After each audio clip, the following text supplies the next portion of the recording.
The plan for today is going to be to finish up my playthrough of Pokemon Sacred Gold.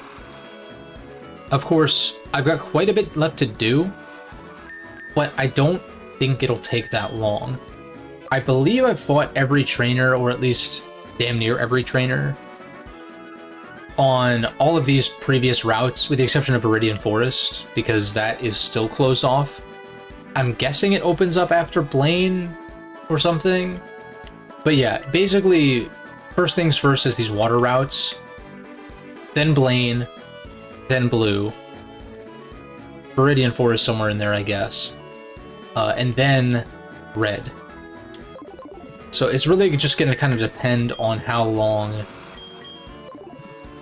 these water route trainers take. And I know there's quite a few of them, but I don't know. What do you think, like an hour or something?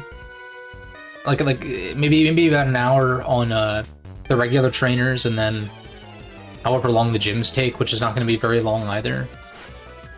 At least I'm hoping that it's that quick. I don't mind going a little bit longer than usual if necessary, but I tried to plan this in such a way that that might not be needed.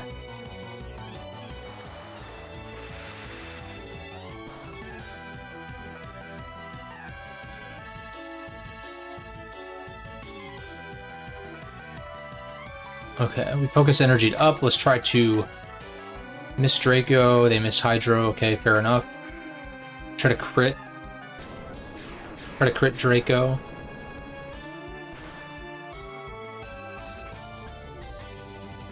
That looks like crit damage to me. And it should kill because of Sniper. Yep. Nice, nice. Off to a solid start. I think I was saying last time I would try to get everyone to level 65. Yeah. Just leave Type a little bit off in case he needs to get a kill on something, which probably won't happen on the water routes, but still. I could try to crit Draco again. Like, that's the cool thing about Crit Dra, is that the special attack drops don't even matter. I wasn't aware this would go for Psychic. I think T-Punch just kills you, right? No? If it doesn't, I'm gonna look up Gorbis's defense stat. Yeah. I feel like this thing might be specially bulky or something. Gorbis is a weird one. You don't see it very often. It is like an odd evolution. I mean, it's a trait evolution, right? But it's weird because, like, it's a split Evo from Clamperl, and Clamperl kind of sucks. So if you're not gonna like immediately evolve it, it's hard to justify using. But I kind of like Gorbis's design. It's kind of an interesting look. Huntail's okay too, but yeah, like what an odd. I can't say that I've ever used a Huntail or a Gorbis. Partially because in base, like without any buffs from hacks or whatever, they're just not very good, from what I'm recalling. Maybe Huntail has a good attack stat, maybe Gorbis has a good special attack stat or something. I could see them having like one good stat. Huntail has 55, 105, 75 bulk, 104 attack, 94 special attack. That's not... the attack, defense, and special attack aren't terrible by Gen 3 standards. What would you go for here? In fact, most of the stats besides its 52 speed and 55 HP aren't terrible. But it kind of, it screams of not only being outclassed, but also kind of like Jack of all trades, or not even Jack of all trades as far as what it can do, but more so like, speak of the devil. You might be a dark type in this hack, maybe? But like when a Pokemon's stats aren't like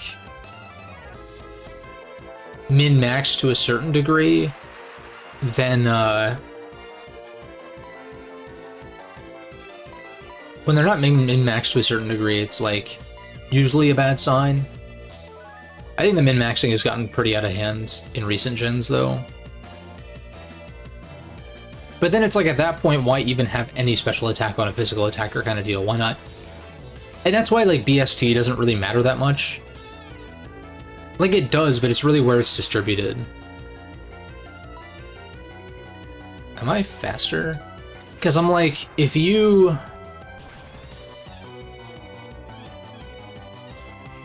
took, like, a physical threat, like Huntail, for instance, and let's say you took all 94 of its special attack and put it into attack, that'd be 198 attack, which is insane. Like, absolutely obscene. I don't even know if there's another mon that's, like, that strong. I feel like Deoxys' attack at 180 is, I think, the strongest. Maybe? Let me see here. Cerebi. Or maybe...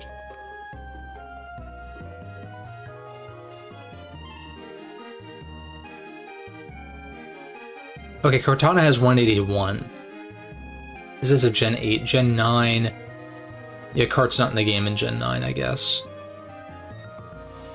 Okay, Mega Mewtwo X has 190. That's the highest it's going. But you take Huntail's 94 special attack and put it into attack. The BST stays the same. The base stat total stays the same.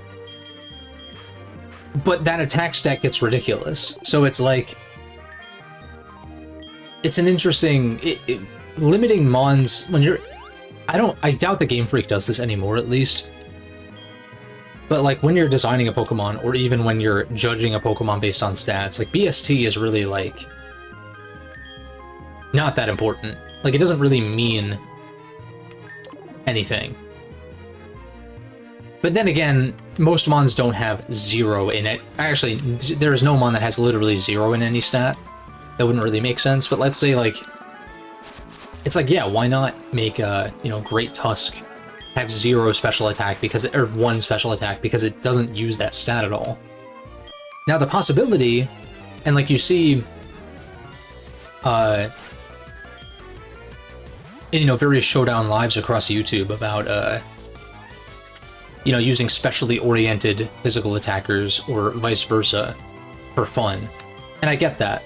And that wouldn't be very fun if they literally had 1 special attack, but in most cases, in the vast majority of instances, Great Tusk and, like, I don't know why that's the first one to come to mind, but, like, any other physical threat not using a special attack, so why not invest that into somewhere else? And I guess this more so goes for, are you gonna get to +6?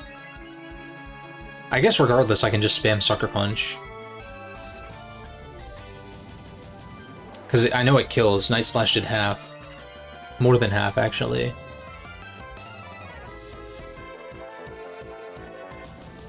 Okay.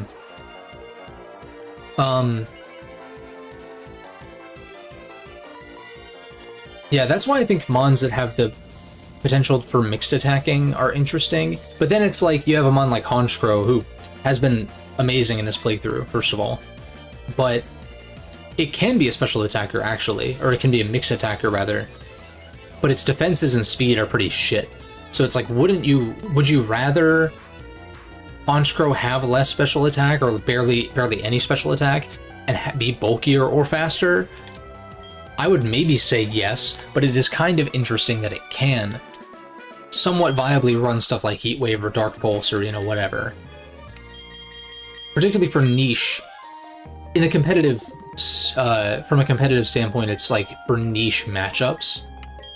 Or like if you're specifically trying to make a set that counters or checks a specific metagame threat or something like that, right? It can be interesting in that regard.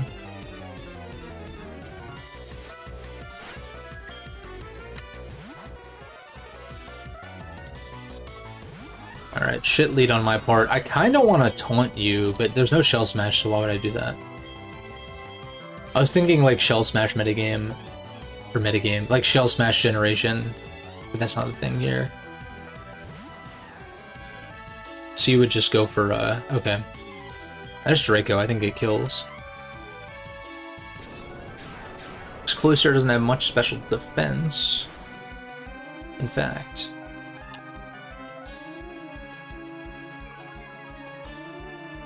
Yeah. 45 special defense is crazy. And 50 HP. It's really that 180 defense that makes it able to take hits on the physical side, for sure.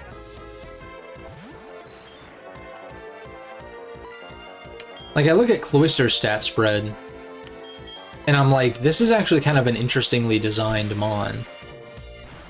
Right? Not much HP, you know, just as much special defense, which is not, just defense, which is not much. A huge defense stat. So, you know, decent attacking stats, not really by today's standards, but,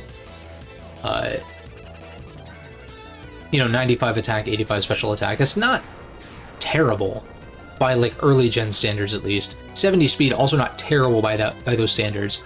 But then you give it Shell Smash, and then that buffs all three of those stats that are kind of middling. Still frail on the specialty defensive side, but yeah, I mean, that's not to say that Shell Smash isn't a problem in certain cases. Although more so it's like Skill Link plus King's Rock, right? Isn't that usually the combination that makes this thing the threat that it is? Also in Gen 1 it had 85 special. So both special attack and special defense, because that was one stat. And I know Cloyster is actually good in Gen 1 OU, or at least it's like usable. I don't know how good it is actually, but it is ranked in OU. Well shit, it's actually ranked in OU for the first 3 gens. I'm kind of surprised about Gen 3. Interesting. And it's Uber in it's Uber in black and white because of I don't know if it was King's Rock, it was probably Gems. But didn't Gems get banned? Maybe it's just too powerful with Shell Smash just generally. I'd believe that, I guess. That's wild. Forgot about that. Keep leading Haunch, I suppose. Because I keep having to switch it out.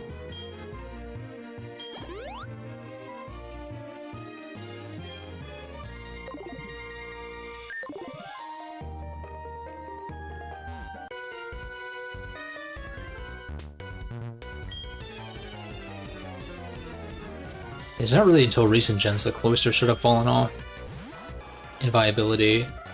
But I feel like that's one of those mons you slap a Shell Smash set on it, and it could probably thrive in pretty much any metagame with, like, good positioning. There's a Night Slash, I guess. What's up with Seeking? Well, while I wait for these health bars to deplete, I'm gonna look at Seeking's stats, because I always thought this thing was shit, and it kinda is.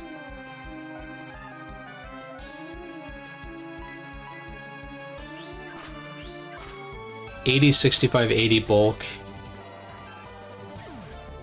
92 attack, 65 special attack, 68 speed. He's got like one too many, you know, multiple too many stats that are like 60 some, which is really shit. I think that's like the biggest issue.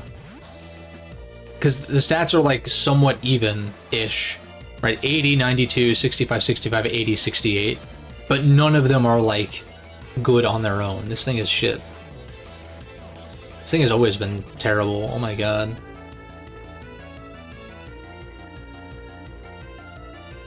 Like literally. There's gotta be Seeking has gotta be a contender for like one of the worst mons. Like, just, not necessarily design-wise, if you like Seeking, that's fine. But just, like, stats, move pool, I think, obviously that improved over time. I don't even, what does it run these days? As, like, flip turn, knockoff.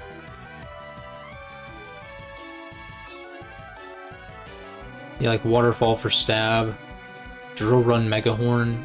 I mean, it's good coverage. Type-wise, I suppose.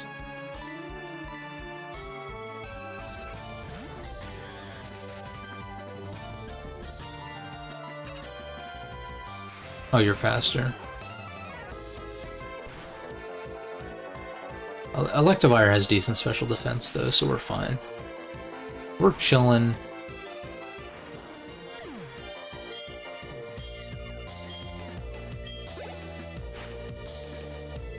Slowking, that's good for me. I mean, you might live and go for Psychic, which would kind of suck. I kind of just want a Thunder Punch, though. And just see how much this does. The Slowking, you know, inverted slow bro, right? Why is Slowking not? No search results found. What do you mean? What am I searching in like the wrong? Oh, it's because I'm like in RB or RBY. That's why.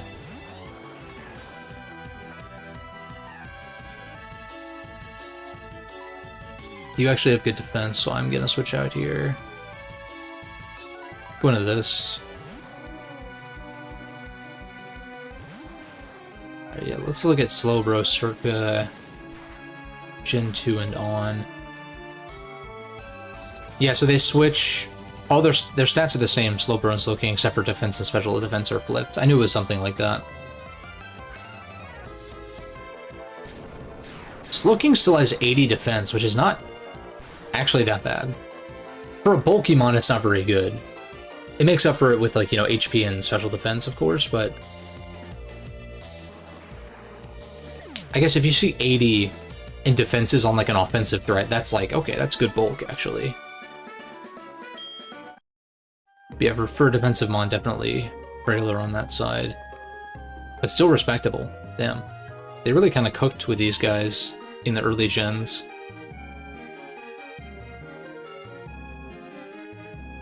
And Slowbro, one of the mons that actually got a buff going to gold and silver.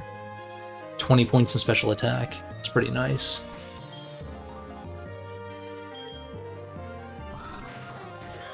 I know I'm like half paying attention to what I'm actually doing in the game, but it really is like these battles are so goddamn slow. Nothing is a threat really, and yeah, I mean this is all like endgame stuff at this point.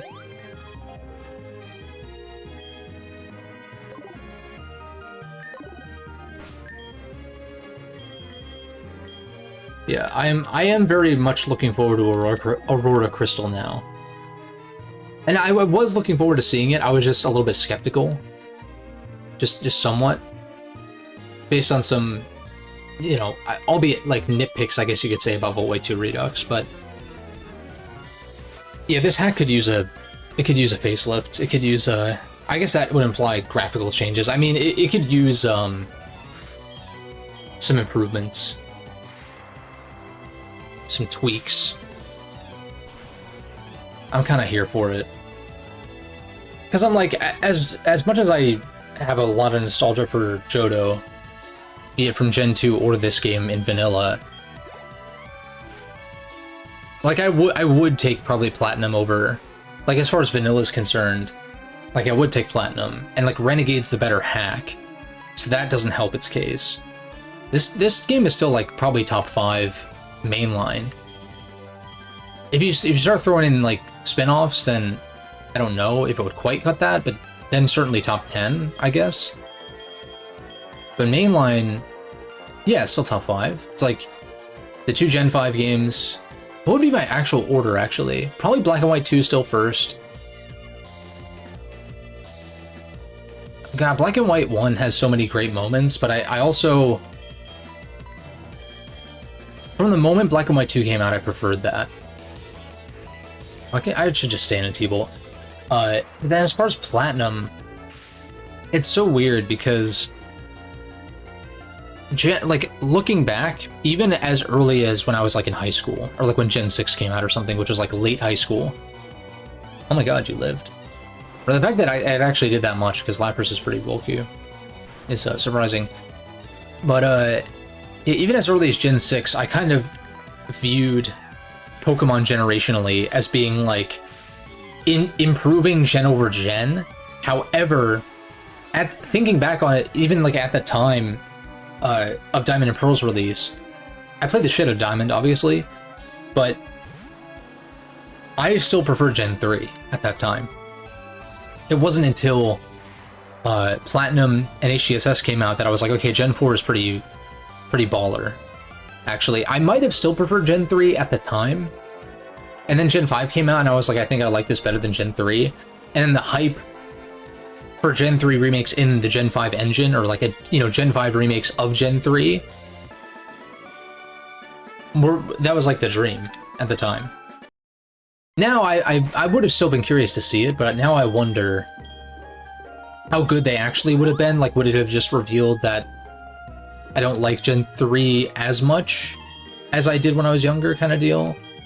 Not that I dislike it. I mean, it's still solid, but it's kind of like Gen 3 to me these days is kind of like, it's like the middle of the road Pokemon Gen for me.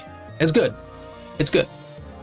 There's some real dog shit in some of the other gens, so I'm like, it kind of is just baseline. It's good stuff. It just doesn't really do it for me anymore, which is one of those instances that is a bummer. I'm not like happy about that per se. It just is what it is. Right? Every time I try to go back to Gen 3, I'm just like, I don't know. I love Hoenn. Like, Hoenn's a great region. But yeah, I don't know. I'm just not like super into it. And like Fire Red and Leaf Green, I just wonder if I played them too much or something. Like that has to be a factor. I'm kind of feeling similarly about HGSS, which is why I think Aurora Crystal, maybe adding in Mega Pokemon or like whatever they're doing, potentially, would be an interesting shakeup. Because, you know, I've previously, throughout this playthrough, have said, like, all I really want is Renegade Platinum, but in HGSS, and that would be fine. But I'm also like, I feel like HGSS needs a little bit more help than just that. Whereas I think Platinum is just kind of like a more interesting and better game, in vanilla at least. And I used to not really think this way. It's really just this playthrough, and you know, it's possible that some of this is because of the hack being a little unrefined, maybe. But even the things that I know for a fact are in vanilla, because I played vanilla HGSS so many times, it's like, I don't know, it's just like, I still like it. It's good, it's great, whatever, but it's not like the #1 contender that I used to consider it, I think. But I do think in Aurora Crystal, assuming it has like the 60 FPS battles, like, you know, double speed battles basically, and, you know, just polishing up the overall experience, adding more options as far as like abilities and Pokemon, and, you know, if there's megas or like whatever, just like more versatility, more options. Fairy typing, I think, will add to that as well. Maybe some more Pokemon buffs. Hopefully Flygon isn't like completely overtuned like in Voltway 2 Redux, because that shit is ridiculous. That's coming from someone who is using a Flygon, and I'm like, this is too strong. Why did they do this? But, like, I love Flygon as much as the next guy, but it's like, that thing is too fucking... It did not need pseudo stats on top of a type change. Like, it's too much.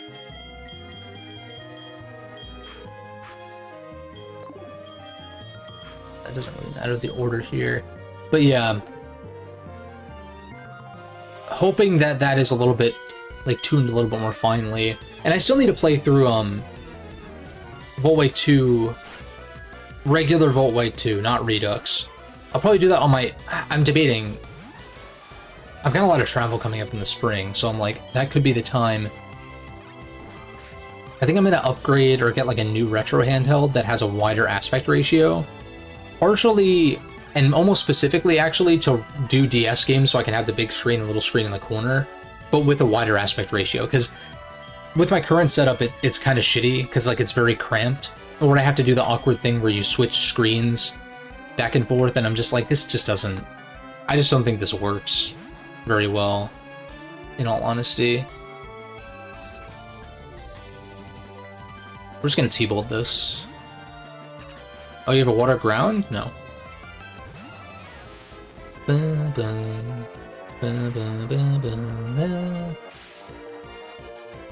Yeah, it's cool. I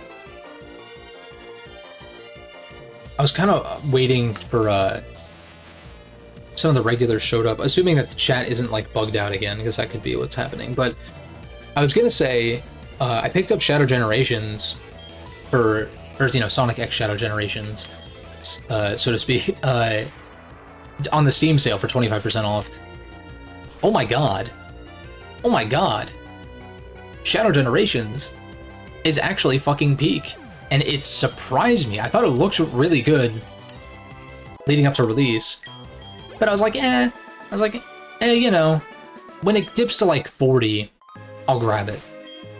And it was like 40 with tax. But then I went back and bought the DLC because I was like, this game is so fucking good that I'm gonna give that extra $10 or whatever. Fuck it. And I have not felt this way about a Sonic game in a very, very, very long time.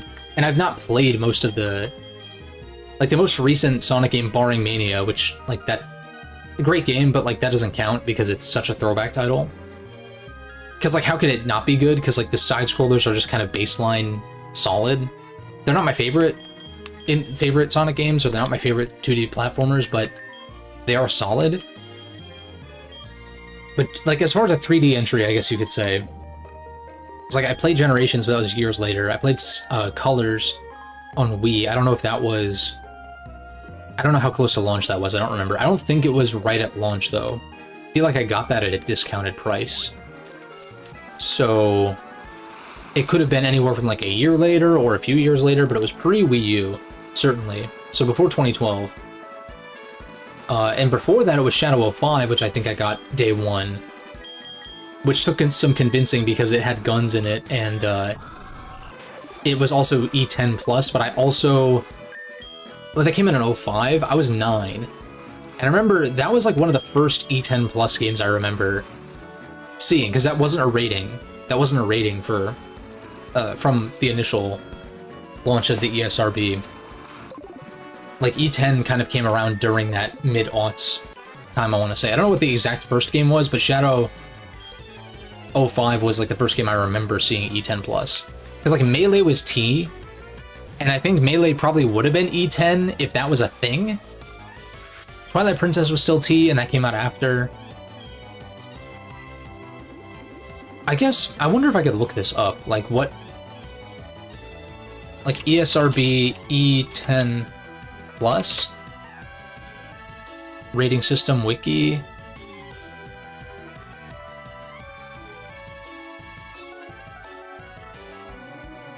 What was the first I want to see, like, ESRB first E10 game. Linoon used Dig. Okay, I just Rock Smash again. Donkey Kong Jungle Beat in March of 05. So yeah, Shadow must have been one of the first. DK Jungle Beat. Because Shadow... I don't know what month Shadow came out. What month did you come out in? November? Yeah, I mean, it was the same year. So I'm pretty on the money. I don't even think I knew that Jungle Beat was a thing. I think DK is cool, I don't know, I didn't really seek out Donkey Kong games growing up. I don't know why. There's not really a reason, it's just for whatever reason they were never really on my radar. Prior to like DKC Returns, I guess. And of course, you know, the boomer...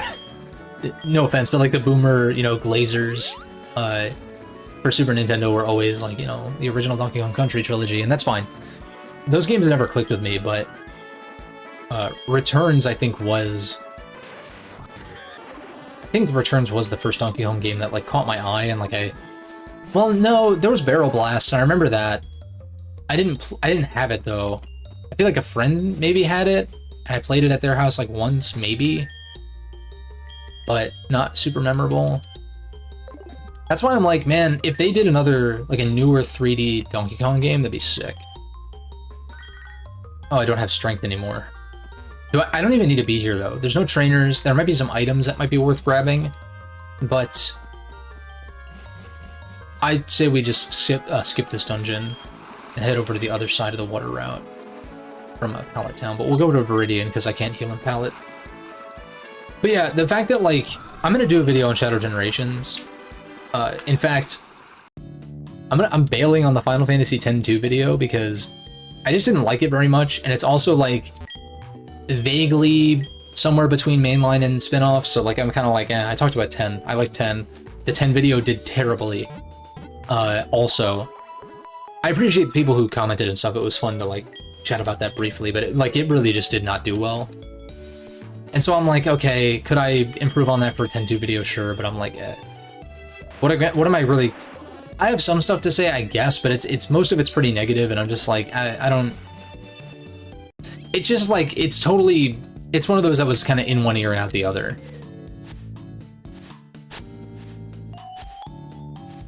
And I, like, mildly felt that way about Base 10. Mildly. There's more that sticks with me from that game, certainly. I mean, that's gotta be top 5 Final Fantasies. Like, it's hard for it not to be at this point. I still haven't played... Well, then again, I'm about to play some of the more divisive ones. To be fair. 12 and the 13 trilogy are the ones that I'm missing. And 16, I guess. But that's, like, once I'm caught up. But yeah... I didn't like it that much, so I'm just like, if I ever throw it on a tier list someday, then I'll talk about it then. But I'm just like, I don't know. The way the job system worked, and like ATB and all that, intend to, like, it's fine, it's cool, whatever. Everything else, though, I'm just like, I don't know. I don't really like this. I still finished it, though, but I did use the fucking boosters to, like, get through the final scenario, because I was just like, I just want to be done. I just want to see what happens, and then I just didn't give a shit, and so I'm just like, okay. But yeah, so Shadow Gens will take that spot, although I need to figure out what the fuck I'm doing with that Three Houses video. It's like in the editing booth, so to speak. Like, I have it on the Premiere timeline and everything, and I've been working so much this past week that I'm like, I haven't had like the energy, and then, well, not the energy, but it's just like I get home and I just want to like, I have other stuff to do, like I'll exercise or I'll, you know, practice for my upcoming, like performances and rehearsals and shit like that. But, which is more important, honestly. Like, I love the channel and I do want to keep uploading on it, and I do enjoy the process of doing this, but it's like, currently, my priorities are kind of elsewhere. So, it's tough, because like I want to get more videos out more consistently. And I was doing well for a while, but then just didn't put out a video in November because busy, and also the change of plans with the Three Houses thing and like figuring out what I was going to say and all that. I like the way the recording turned out. So, what's up, Eric? Good to see you. Hope you had a good Thanksgiving and a good weekend as well. But, yeah, like the Three Houses video is in progress. I'm kind of thinking that I just might, because I'm so fucking busy right now, I might just push that to be the mid-December video and just push everything back one kind of deal. Because I was gonna do 10-2 and I'm just not gonna do a video on 10-2. I'm just like, fuck it, whatever. I had it like kind of planned out, but I'm like, eh. I'd rather talk about Shadow Generations, because that shit is like actually peak, which I guess this conversation started out with that, where I'm like, I literally, dude, I grew up with Sonic Adventure 2, and I'm probably gonna reiterate this in the video, but it's also like, these live streams don't get very many views anyway, so it's like, I don't need to worry about being redundant, I guess, but it's like, I need to talk about it though, because I'm just like, it's so fucking good, and I have my issues with Sonic Generations. I actually played through it. I 100%ed the original release earlier this year of Generations, Sonic Generations, rather. And so I just blitzed through like the main stuff in Sonic Gens after playing through Shadow. Shadow Generations clears like so fucking easily. Like, I've always had issues with certain things in Sonic Gens. And like part of that is going for 100% being tedious, but really it's just like the levels I just think are hit or miss for me. Whereas Shadow Gens, I think that like pretty much every level is like really well designed for a multitude of reasons, which I'll get into in the inevitable video. But my big takeaway with Shadow Gens is like, I just want more. I just want more of this, like literally more of this. Because I haven't even played it for... My save in Shadow Gens is like 11 hours, and I've 100%ed, got all the collectibles without using a guide, and I also S-ranked all the stages at least once. There's like 2 different S-ranks you can do, one with Doom Wings, one without. And so I did like all of them except for Radical Highway, which I guess spoilers that Radical Highway is a stage in Shadow Generations, but my big thing with like the levels is like, I love SA2, like Sonic Adventure 2. Big nostalgic childhood game for me. But then I play Radical Highway in Shadow Gens, and I'm like, this is so... Like, I love Radical Highway as much as the next guy in base SA2, but, like, I played through Radical Highway in Shadow Gens, and I'm like, dude, this is so... I like this better. Like, I legitimately... If it weren't for Shadow Gens being so short, and, like, having, like, not... You know, like, let's say, generously 12... hours of content, even though I haven't even played it for that long. And I've done everything, except for fight, I guess, the hard mode bosses. So, like, there's still some additional stuff to do, quote-unquote. Not for achievement's sake, but just for, you know, in-game sake. And just playing the levels for fun and stuff like that, like, it actually blew me away. Like, I wish I was exaggerating, but I'm like... It actually, like, consumed my weekend. Like, even... after I got all the collectibles and stuff, and wasn't really... I would just jump in and just, like, fucking fuck around in the hub world and stuff. Like, it's crazy. It's crazy, because I have not felt this way about a Sonic game since I was, like, very young, like, 20 years ago. Like, literally. Because even when Shadow 05 came out, which would have been the last... I think the last 3D Sonic game I at least got at launch. Because, like I said, I played Colors and Generations. I just played them, like... Colors, and I said this already, I played that on the Wii, but Generations I didn't play till I built my PC in 2020. And it was probably, like, the year after, anyway. But, yeah, I haven't played Lost World, I haven't played Forces, I haven't played Frontiers. I'm not really interested. I skipped out on Superstars, even though it looked okay. It looked decent to me pre-release, but then the more I saw of it, the price point, and, like, other things, I was just like, eh. So there hasn't... Like, Mania kind of got its hooks in me when it first came out. I really loved Mania at release. I don't love it as much now, but it is really good. It is really solid. But... Again, I'm, like, more of a 3D Sonic guy. From my, like, nostalgic childhood memories kind of thing. Like, very much SA2, Sonic Adventure DX, and, Heroes. Sonic Heroes. And, like, yeah, when Shadow 05 came out, I was, like... I was excited for it because, like, I was fucking 9 years old, so that was, like, the cool... that was, like, really cool to me, for whatever reason. Maybe I was tripping, but, like... I don't know, I thought it was sick. And I think Shadow's sick as a character, for sure. Still. When he's not being butchered, but... It's been, like, so long since I was, like, fully on board with Sonic. And I would always go back to... You know, as janky as Heroes is, I enjoy it. SA2 is, like... You know, I got all the emblems a couple years ago, for the first time, actually. And I'll jump in every now and then, but now it's like... I hesitate to say it, but, like... It's not that I dislike... I don't share in the same sentiment that a lot of people do for Sonic Adventure 2, as far as, like... Thinking that the speed stages are the only good part. I think that's kind of ridiculous. I think there are good treasure hunting stages. I think there are good shooting stages, mech stages. I think there are some dog shit. I think there are some... There's not really that much in SA2 that I think is legitimate dog shit. It's really just like mad space, which is kind of fun to roam around in, but when you're actually trying to, you know, find the emerald pieces, it's kind of a bitch. I will admit that, but... It's like... I guess I'd have to live with it for a little while longer before I, like, definitively, you know, put a stamp on it, I guess.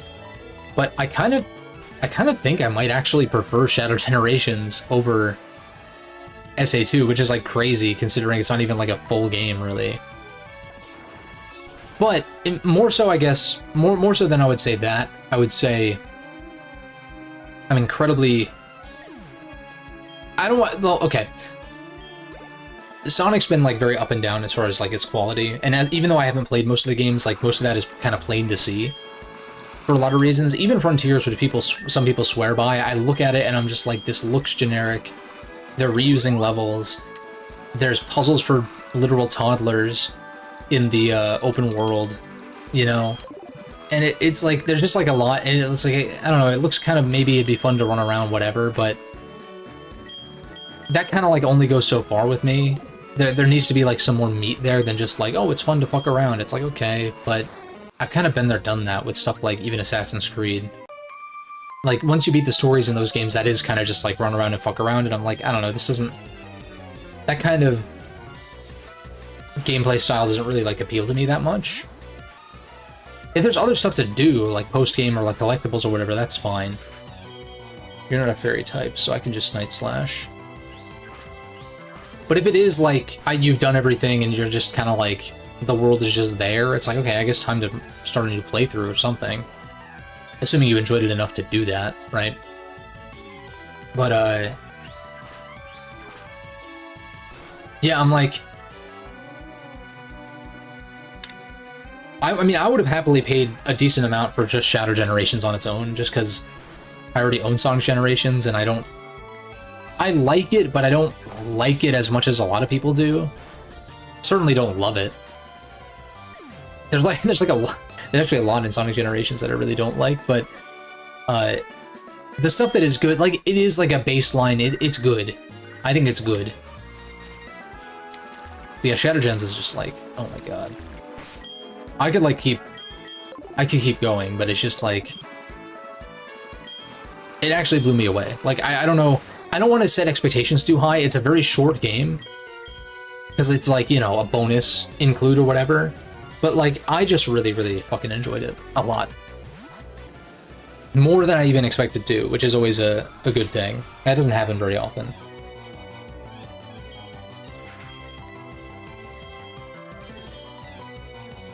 Like, usually I know if I'm going to enjoy a game going in. Usually. I guess I mentioned I picked up Midnight Suns, which I haven't played at all. I like, literally just installed it this evening. But I have no idea if I'm going to like that. So that's like a big question mark. Because it's kind of like... It's kind of got more of a mixed reception, but... Like Shadow Gens, or like Sonic Shadow Gens, whatever you want to call it. That bundle. It's like overwhelmingly positive on Steam. Like it has better reviews, I think, than Frontiers. Probably, right? I think so. Just like, you know, critical acclaim across the board and all that. And of course, for a lot of people, it's like, well, okay, Sonic Generations is there, so even if the Shadow portion isn't that great, then you still end up with Sonic Generations, which a lot of people think is like amazing or whatever. But to me, it's like the... It seems like Shadow Gens kind of like exceeded people's expectations, sort of just generally speaking, and I would definitely be on that, in that camp. Very impressed. Very excited to see what this could lead to going forward. If they make like a sequel to Frontiers, trim the fat, make it look less generic, which it's surprising because White Space, which is where Generations takes place, is like literal nothingness, and yet I kind of like the way it looks, like the hub world in Shadow Gens at least. In Sonic Gens, I fucking hate the way that shit looks. I think it looks terrible. Because it's so fucking bland, and you get like the tinges of color and like whatever gets restored, but it's like, it's just boring. Not that that's the end all be all, but that's like, you know, whatever. But yeah, I see the vision. I see the vision now. Because I know that Frontiers is like the hub world in Shadow Gens, but just bigger and like more of them. But that doesn't necessarily mean better. In fact, I think it from what I've seen and heard, it seems like it's worse, which is not surprising because they probably learned some of those lessons when developing Shadow Gens potentially. But yeah, the idea of like taking Shadow Generations and you have like multiple hub worlds with like just more levels, more stages that are new and not like, it's different with Shadow Generations because and even Sonic Generations, because like that is literally a celebration title. Like they're literally doing the whole throwback, hey, let's remix old levels kind of thing. With Frontiers, from what I understand, like most of the cyberspace levels are just But they're not even like fully those levels. They're like reskinned to, I don't know, convince you that they're not, or trick you into thinking they're not, but then they're literally the same layout, or at least very close to the same layout, and it's like, I don't know. But yeah, I really can see like a follow-up to like both of those games, in a sense, being something that I would be interested in. And more so than that, I think it's time to be looking to remaking some of the early 3D Sonic games, because I'd be super fucking down for that. Even SA2, as much as nostalgic as I am, I'm like, there's definitely room for improvement here. And the fact that I think that the levels in Shadow Gens they're both like, it's very reminiscent of SA2 to me, but like actually better in some areas. Or at the very least, just as good. And so it's like, shit, man. Shit, if this is the vision, then I'm like, I mean, I just want to see what I previously just wanted to see what a Sonic Adventure 2 remake could be like. And if it turned out shit, then like, okay, whatever, I still have the original. But now I'm like, I feel like they could actually do it and like make it like great, legitimately. What's up, Space Cowboy? Good to see ya. Just glazing Shadow Generations over here for like 15 minutes or whatever I just did. It's like seriously awesome. It's seriously awesome. It's one of those things where if you have any nostalgia for some combination of like SA2, Heroes, Shadow 05, Sonic 06, if you have nostalgia for that era, you need to play Shadow Generations. Trust. Trust, trust, trust. It's short though. Like, it is short. I was just saying that it took me... I have 11 hours on my save. Some of that's with some additional fucking around, so... I think I beat the game in like 6, and then I got all the collectibles within like 8 or 9, and then I did S ranks. So... there's some hard mode bosses and like, you know, other S rank kind of stuff I can do. I already S ranked the challenges too as I went. But I've seen like most of what is there on like on a you know, first play within 12 hours. And that's with finding all the collectibles and shit like that. So like it's really not that meaty, but it's so fucking good. Like the quality is so high. Straight up. I'm just so beyond impressed, and I had to talk about it, even though I'm gonna do a video on it now because I'm so impressed with it. I'm just like, man, I had to get that off my chest because it's mostly what I've been playing this holiday, this past, you know, weekend, long weekend or whatever, which wasn't really a long weekend because I was working, but you know what I mean.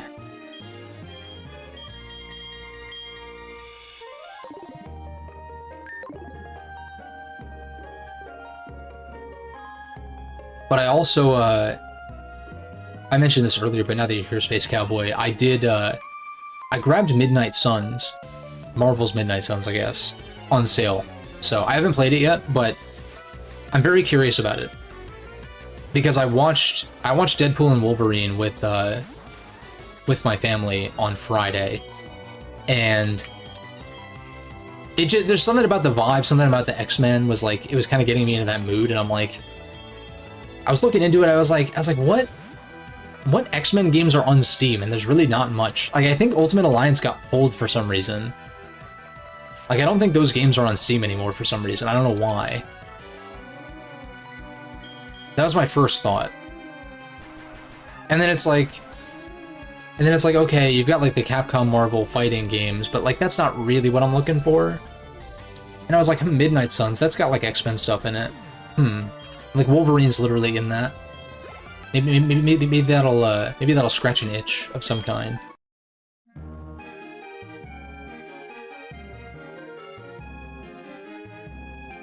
But yeah, we'll see. I've heard mixed things about the writing in that game, but then some people say that it's kind of to be expected because it's very comic book inspired kind of deal. Like with just like the not just the tone, but just the way that the dialogue's written.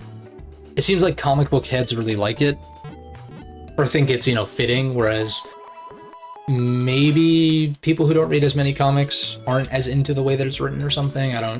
It's hard to really tell specifically. I'm not much of a comic reader, but I can kind of appreciate that style.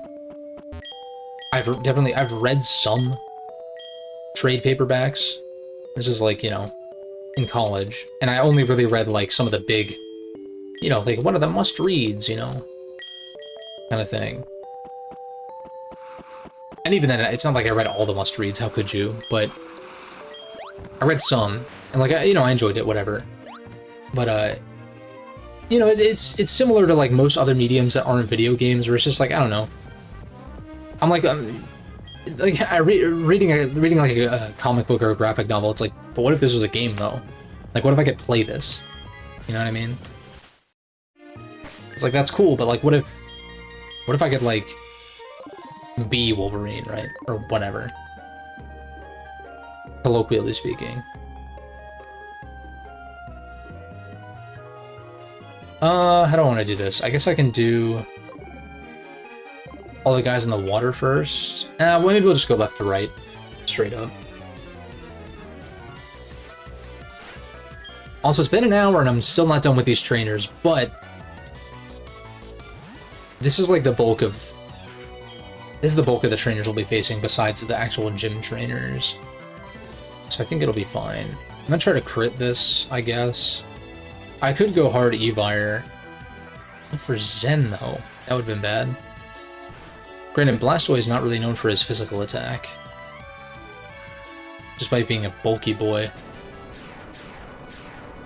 Not really known for his attacking stats in general, is he? I don't even think Blastoise's special attack is all that hot. I don't really know his spread.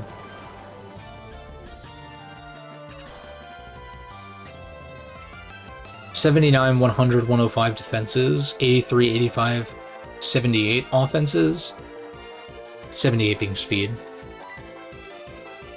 There's Draco again.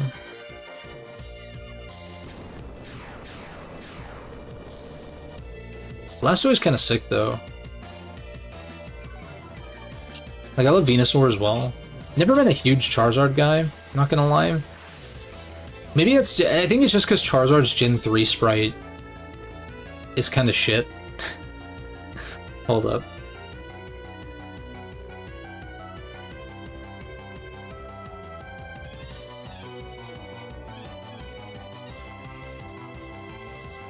It's not shit. I don't know. Whatever.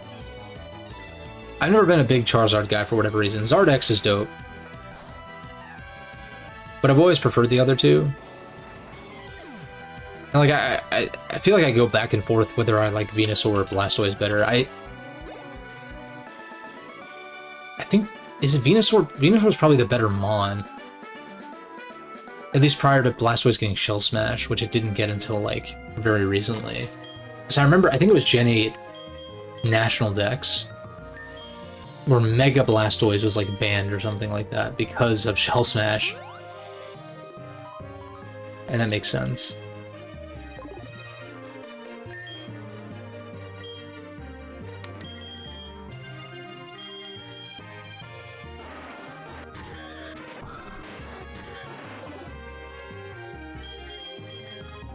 I mean, Gar's kind of a catch-all. I guess I just lead it though, whatever. I think everyone is gonna hit 65. I think everyone is gonna hit 65 by Blaine. And then for blue, there's like, yeah, there's Viridian Forest, so maybe we get everyone to like 67, 68 maybe? Maybe? And then what, are we hitting like 70 by red? There's not really any trainers on the way there. There's none, in fact. I guess I could use those rare candies. I wouldn't mind maybe, if I'm close to hitting a certain level threshold, maybe I battle some wild mons, I guess. Yeah, no flying resist kind of sucks.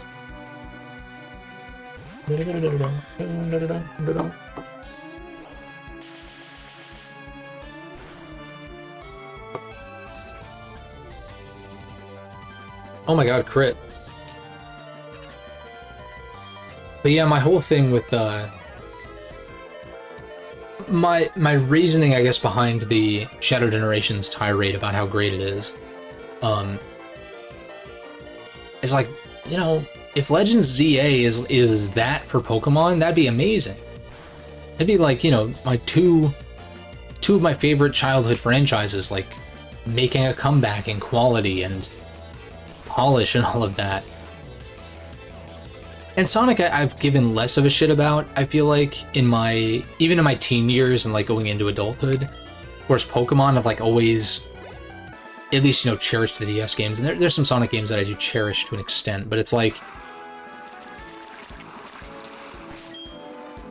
I think I feel similarly about both, where I'm like, it shouldn't be this hard to surpass at least most of the prior catalog. And yet you haven't. Or at least haven't very often, in certain cases or whatever, right? Not as consistently, at the very least. I mean, there's the weirdos out there, no offense, obviously, but, you know, I'm fucking around, I'm joking around, you know, we have fun here. But, there's the weirdos who think that Pokemon peaked in, like, Gen 1 or Gen 2, and I'm just like, literally play any of the other games, please. But to each their own, I guess, but it's just like, I don't know, I don't understand that sentiment at all. Unless you literally haven't played the other games, in which case, or if you haven't played them in 20 years or something. In which case I'm like, okay, fair enough, whatever, but it's like, as great as I think Gen 5 is, as much as I do love the Gen 5 games very much, and the GameCube games, of course, and there's, like, you know, some others. I do like the Gen 4 games as well, for sure. But I'm talking about, like, whatever. It doesn't matter. You know, Gen 4, Gen 5, whatever, GameCube games, even Gen 7 to an extent. But it's like, it shouldn't be, with, like, modern tech and all of that, and, like, you know, the knowledge that they would have about developing Pokemon games, is like, it shouldn't be... I know there's additional circumstances with, like, rushing releases for merch drops and, like, all of that kind of stuff that everyone's talked about. I get that. I get why that's, like, that is a problem. I understand that that is a factor. More so, it's, like, the circumstances, obviously. Like, literally, obviously. But on paper, at least, like, it shouldn't be this difficult to make Pokemon games that are better than the best ones, which in my eyes are the DS games, by, like, most, without excluding Diamond and Pearl, I guess, specifically, but you've got Platinum, which is just straight up better, so whatever, but I much prefer Platinum, of course, but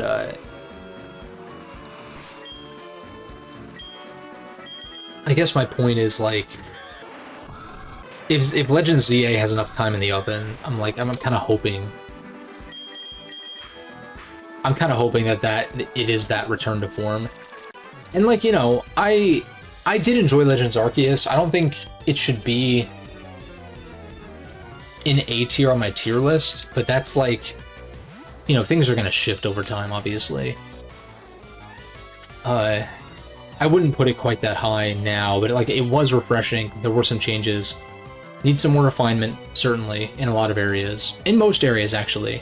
Probably in pretty much every area it needs refinement. But what is there as a baseline is actually... It's like a solid... It's solid conceptually. And I think execution-wise, like, I'd maybe say it succeeds more than it fails, but there's definitely some room for improvement. Certainly. I keep saying the same fucking words over and over again, sorry.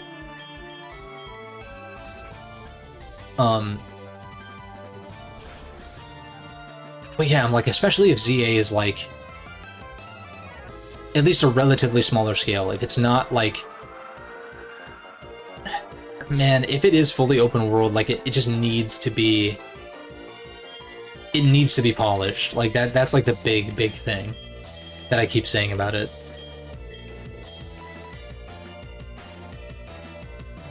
It might just Brave Bird, but I want to see if they CC randomly. Okay, that's fine, I guess. I don't really have a great Brave Bird switch in to begin with, but I did outspeed. No, it agility, never mind. That's why I switched.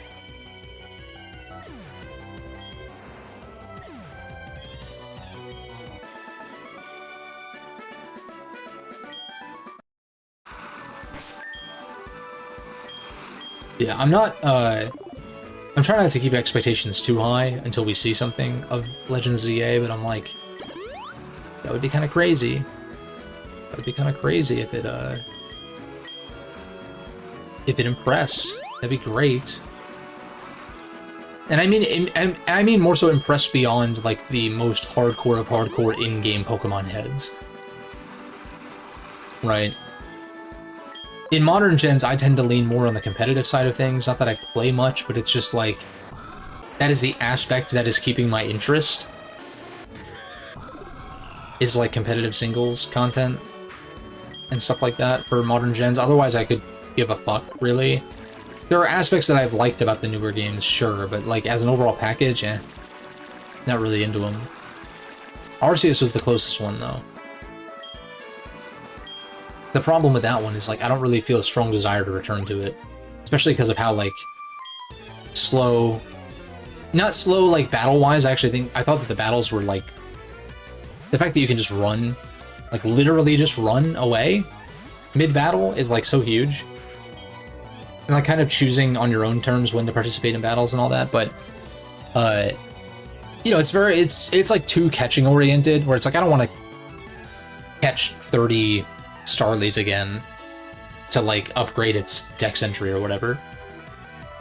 I mean, it helps that the catching is, like, really seamless. Like, the fact that it is just, like, a third-person shooter, basically. You're chucking them in real time kind of deal. That's sick. Like, that should have been in Scarlet and Violet. I don't know why the fuck that wasn't. It's weird. I mean, well, it came out the same year, though. So, like, I guess Arceus was intended to be more experimental, whereas Scarlet and Violet's supposed to be more traditional, quote-unquote.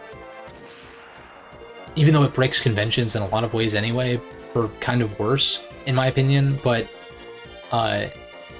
it's intended to be more traditional, and they were in development at the same time, so it was probably too late, I guess, to implement something like that into Scarlet and Violet. Also, imagine trying to freely catch stuff in Scarlet and Violet and having seamless battles like that, given the performance issues as it stands. Can you imagine? Oh my god. That shit probably wouldn't even function. And it barely functions. Or at least when it first came out, I have no idea how the patches have turned out, but like, whatever. I don't know.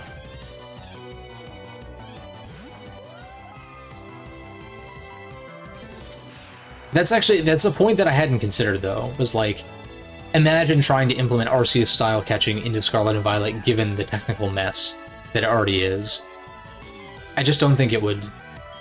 I don't think it's feasible. And it's really more realistically probably that they were too late into development to, like, add that in when people, you know, praised Arceus for that.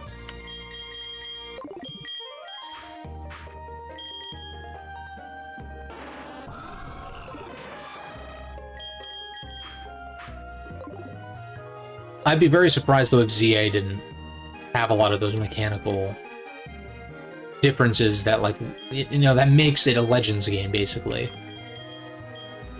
ZA will kind of, like, it won't really be a pattern until a third Legends game, but ZA will at least kind of set, like, what is a Legends game? Like, is it the catching stuff, or are they gonna tone that back? Is it the agile style, power style stuff, or are they gonna scale that back? I think that the free catching thing, and, like, the way that that works and the seamlessness in battles and stuff like that, I think that has to be a core tenet of it. At least to me, that's, like, the biggest standout aspect of it.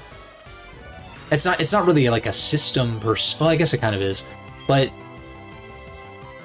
it's, like, I'm less attached to the battle system in Arceus as Arceus, whatever. I say both now for some reason, but I'm less attached to, like, that specific battle system, but I think there's something there with that. It was a neat change of pace at the very least. But I wouldn't be, like, upset if they, like, shook that up a little bit even more. Like, I do like the idea of doing 3v3 with that format, kind of a more traditional party, JRPG party setup.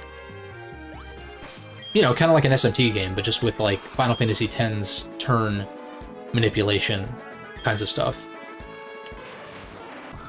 Which RCS already had. At least like something similar to that. With the power and agile style. It's very Final Fantasy X. I knew that at the time, I just hadn't played FF10 all the way through. Similar to how Digital Devil Saga is very Final Fantasy X.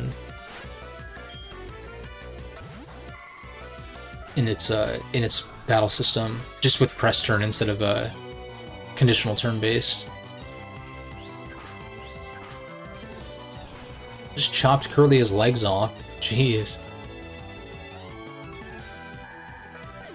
Like, I can almost picture that as like a Newgrounds animation, where it's like, you slice the legs off and they just like split.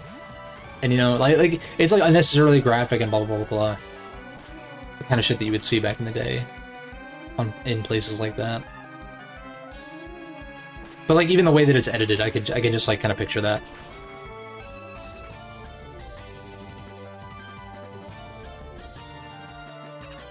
Nice.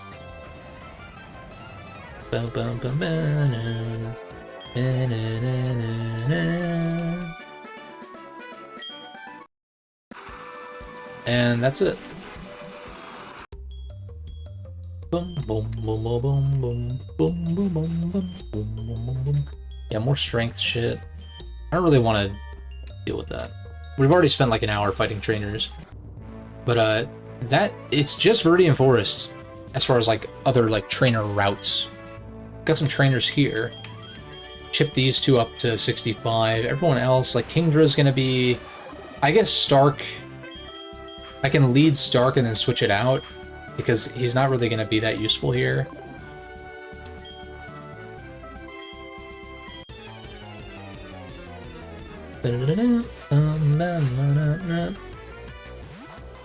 Oh, it's Arcanine.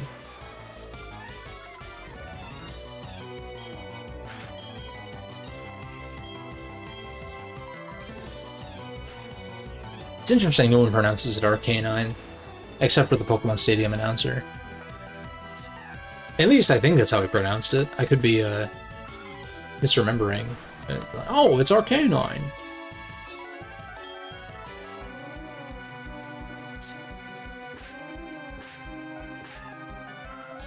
But then again, we don't call Charizard Charizard, like lizard. So, yeah.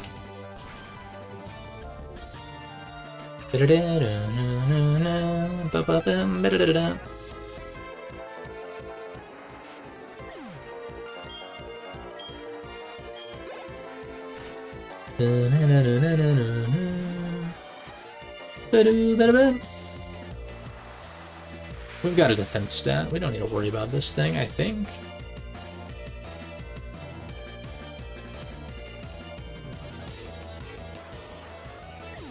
Rapidash is a mon that I feel like is under-designed for some reason. Because it's literally just a horse, but with fire on it. And I'm like, I feel like this needs a little something more. Like, if that was the middle Evo and then it was like a Pegasus, like a Fire Fairy Pegasus for a third form or something. Obviously, Fairy type didn't exist for a while there. Well, when Rapidash was around, but I'm like, Mega Rapidash, maybe? I guess I got a Galarian form, though, so that's probably off the table. I gotta think about who I want to get a Mega Evo. Not that it's gonna matter, but just, you know, for fun. Like, of course, the obvious ones, like, you know, Flygon, for instance, is like, sure, yeah. Give my boy his due, I suppose. But I'm trying to think of, like, other mons that could really use that. Kingdra's about to level up here.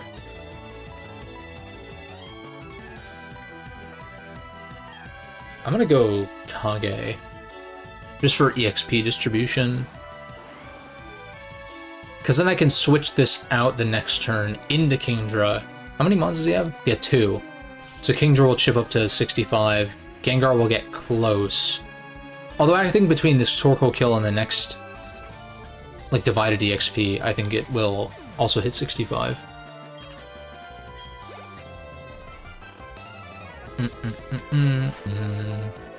Typh has his own Typh.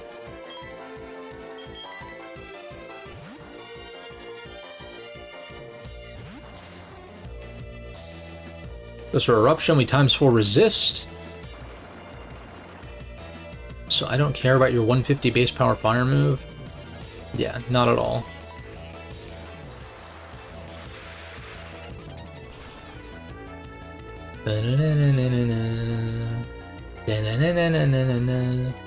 In fact, clicking something like Flamethrower there was probably smarter. Because it would still kill, well, I guess it wouldn't kill Gar. I was thinking the Scizor was in for some reason. Never mind.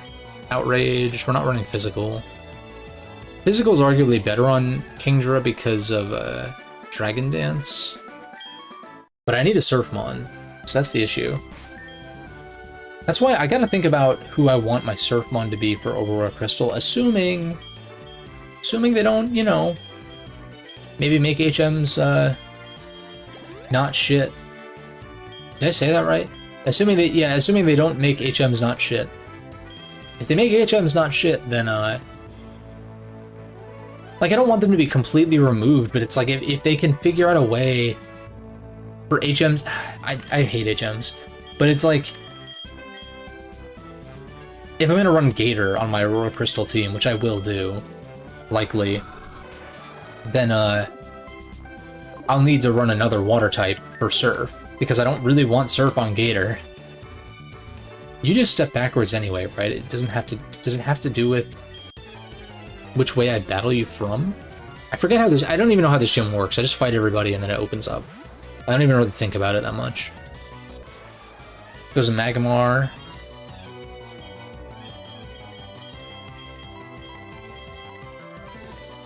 Just go Kage, I guess, and like Shadow Ball? I don't know.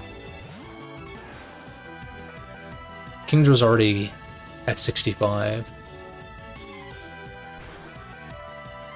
But then again, everyone's going to hit 65 here shortly. I guess I could have gone Typh.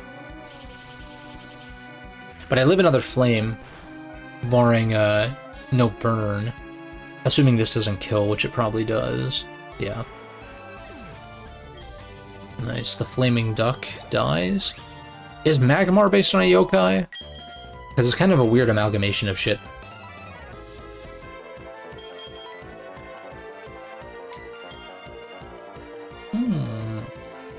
Interesting. This is very interesting. I don't think it actually makes sense. I mean, Focus Blast is so much stronger, but it's like, dude, this being the inverse of Focus Blast, where it literally can't miss, is, it's very enticing. But I'm trying to think, like, Blue has a Rhydon, but I have a Kingdra for that. Red, I guess, has a different squad, like Snorlax. Aura Sphere can touch Snorlax, but also Snorlax has really high special defense. So I don't think that's really going to matter much. Really, we want to get Oni in to close combat it. Maybe after some chip or something. I don't think Red runs any Steel types. This, on paper, like, earlier in the game could have been good for coverage options and for taking on, like, Steels and shit, in particular. Steels and Rocks.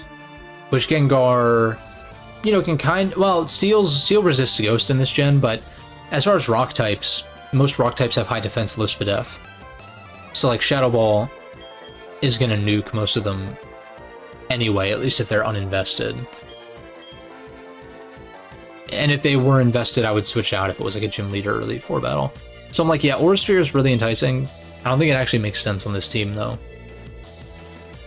Because I've got Rock Smash on Scizor, I've got Close Combat on Evire.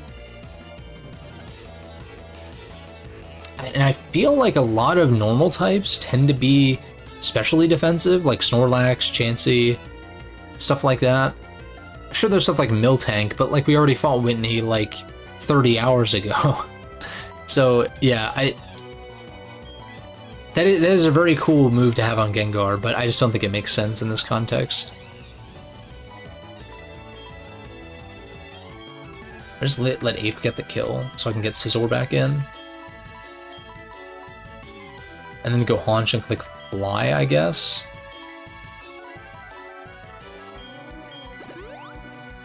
Let me see, are you gonna kill me here, or are you just gonna do something stupid? Okay. Kills me and also chips itself.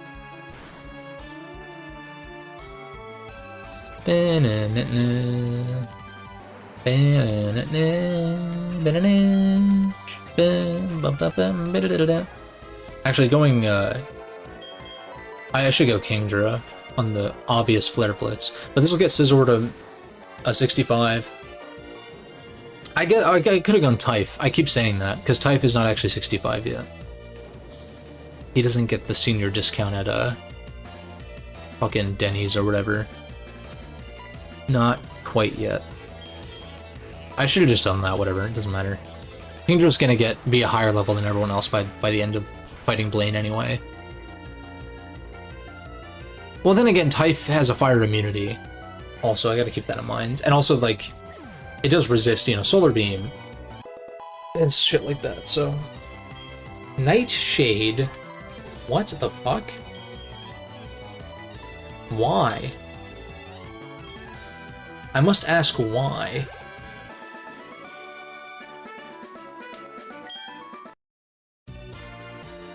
The Pokemon game with Yveltal, why? Why do you get Nightshade? I'm very confused by that. That is a very Gen 2... That is like a Gen 2-ass Gen 2, level up move, just to randomly give something shitty like that. I mean, like, I guess if you're walled by literally everything else and you want to get eventually 100 damage on something straight up, then I guess, but like... Technician Scizor is so strong that, like, what is going to take...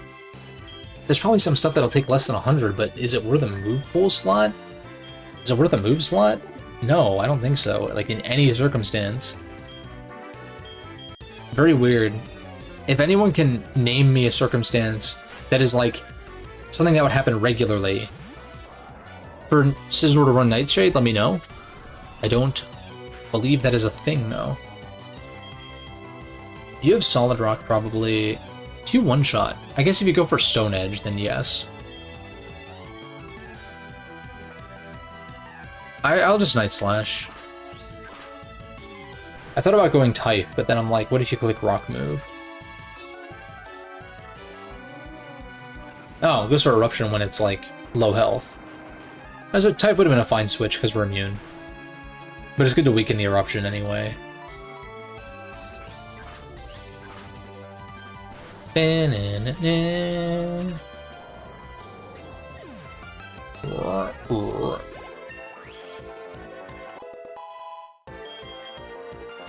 Wants to learn the bravest of birds.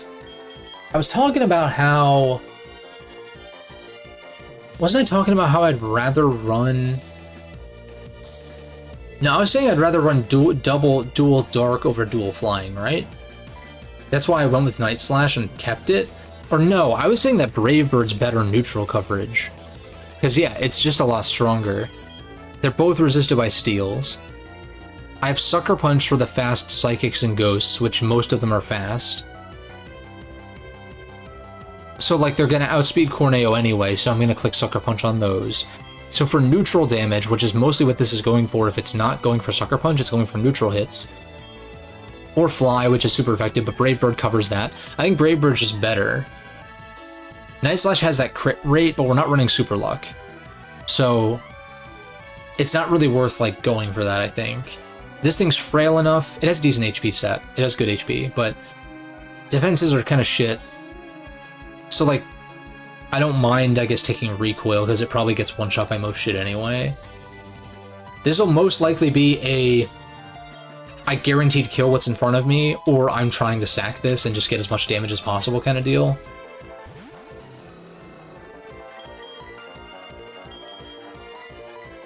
I'm very tempted to just click Brave Bird there, test it out, but I feel like you're gonna go for Fire Move, yeah. And so we'll get the boost, and then we'll, I kind of want to just Eruption, even though Earth Power is super effective. I want to see how much Eruption does. Flare Blitz boosted, Charcoal boosted, obviously Stab boosted. 150 base power against a Blaziken, which isn't super bulky by any means. Yeah, I was gonna say, like, that should kill.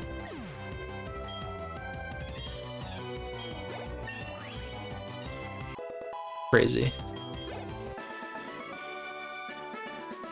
Shout out to Pele. I wish she learned more moves that, you know, weren't just fire moves. That'd be kind of cool. Gar's actually the furthest behind. That's fine. We can leave Gar.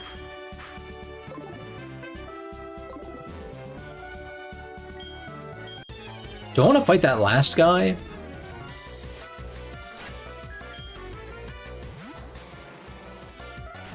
Magcargo.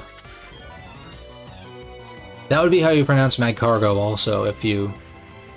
You know, it's escargot, it's not escargot. So it'd be escargot, Magcargo, but that's like so awkward of a pronunciation, no one would say that.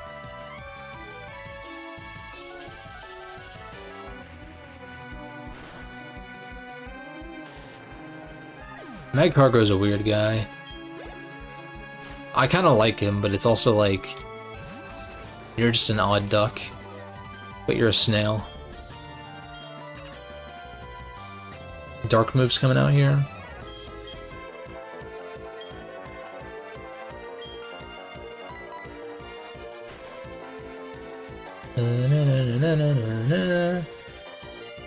Dude, this is another electric type, similar to my Electros in Hallway 2 Redux, where I'm like, man, I want to run draining moves plus AV on this. The problem is, this thing doesn't get a draining move in this gen. I don't know if it ever gets Drain Punch, it should. But it doesn't get Drain Punch, and AV does not exist. So it's like, fuck. This seems like it would be so good. Like, just like bulk one of his defenses up a bit. A bit, by 50%. But like, of course I couldn't run T-Wave, but then I could run, you know, some other coverage move or something, or, you know, run a special... Run Mixed or something. And just, like, not bank on my physical defense or something like that. I don't know. There's something about AV, like Assault Vest electric types. Something about that, like, feels right. I don't know. I guess the issue would be if you want to run stuff like T-Wave, but then Nuzzle exists in recent gens, which is an attack that guaranteed paralyzes. So it's, like, in most cases, inherently better than T-Wave, because T-Wave can miss, and it also doesn't do any damage.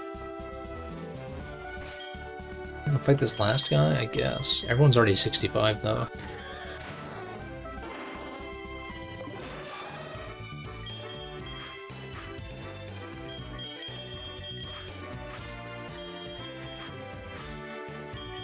Just lead Sizz, pivot into something else. I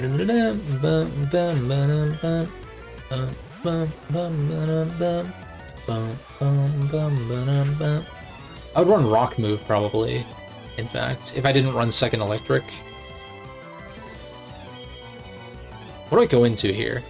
I feel like if Blaziken died to an Eruption, then Charizard probably does too, right?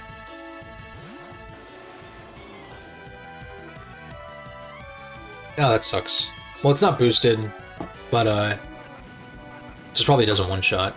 His Flash Fire boost is an additional 50%, right? I looked that up. Why do I not remember this? I looked this up a few streams ago. I want to say it's 50%. Like another 50% boost.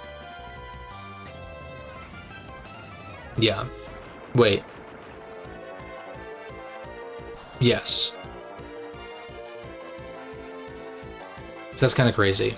So 150 times 1.5 for stab, which is 225. Then you multiply that by 1.5, and so you get another 112.5. So that's what, 337.5 plus the charcoal boost, which is 20%. Oh my god, that's fucking crazy.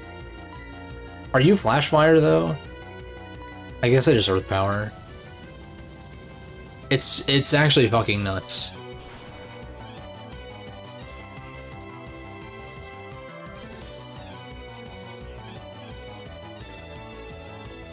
An additional 67.5.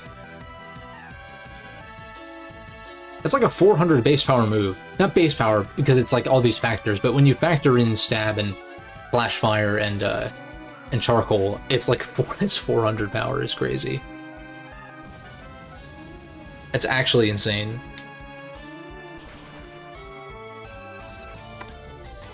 So, you know, it's like, okay, I guess Typhlosion doesn't really need more moves once it gets something like Eruption, but it really just needs, like give it, as much as it doesn't really make sense, give it Mud Shot. If you're gonna give it Earth Power later on, give it Mud Shot early. If it gets Earth Power late, give it Mud Shot early. Give it, I don't know. Its Power Gem doesn't really make much sense. I'm just gonna use the Hypers here, I don't really care. Like, I think our mom has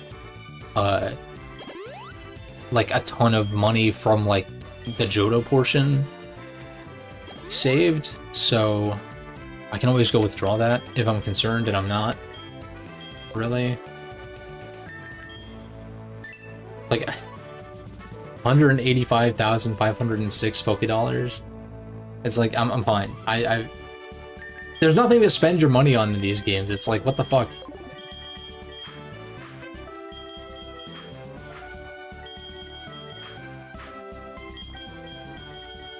And so what am I supposed to do with this? I can have more potions and healing items and shit. I guess if you're catching everything and you're buying more Pokeballs, but even then, dude. Like, doesn't an Ultra Ball cost 1,200? Which is, aren't Hypers? How much do Hypers cost? I think they're 1,200, but maybe I'm thinking, I don't know what I'm thinking of exactly. Maybe that's like the later price point or something when they only heal 120. I don't know. Shout out to Gen 7, which I think is when that change was made. I can bait a fire move immediately, but also if he leads a sun, if he leads a Droughtmon, then I can Eruption it because it's not Flash Fire. I just have to watch out after the fact for Flash Fire. But I think we school Blaine. Like, I'm not really too concerned about this. This is not my Renegade Plat team where my water type was part steel, and I didn't have any. I don't think I had any fire resist beyond that. I guess Rotom Wash. That was more of a physically defensive guy. The way that the nature that I gave it or whatever. Oh, we need Nature Mints. Nature Mints and Ability Capsules in Aurora Crystal. That'd be great. That'd be great. That's like one thing from the recent games where I'm like, yeah, this should be just a thing. This should be a thing.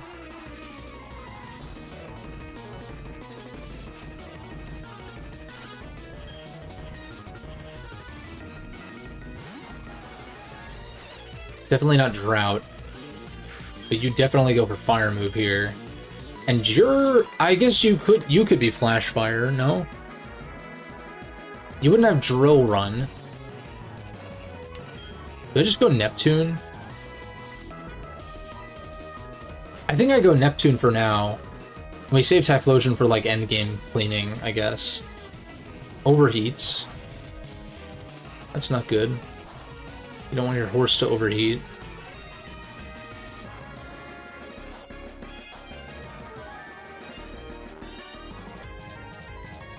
I was gonna make some kind of joke, I guess, about like horsepower. Like, it's like, oh, your car overheats, it's bad. And that's like multiple horsepower, whereas 1 horsepower, I don't know, whatever. Doesn't matter. Draco's gonna do more. Because it's not halved in the sun, so he's Draco.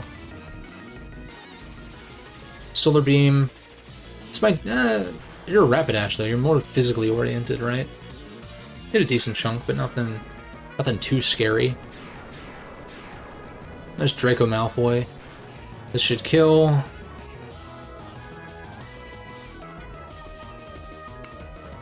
If this was a fairy type, it'd be kind of a threat, because I couldn't even do that. Not that that was a possibility for this hack, but I'm just saying. I'm just saying. Goes into Tails.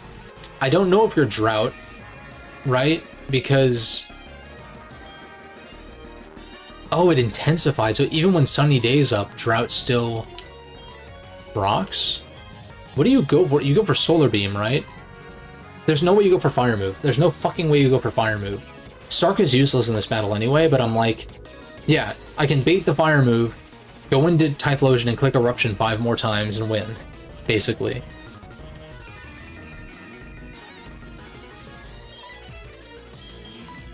Assuming there's no other Flash Fire on, and I'm assuming Rapidash was Flash Fire over Early Bird. Lit.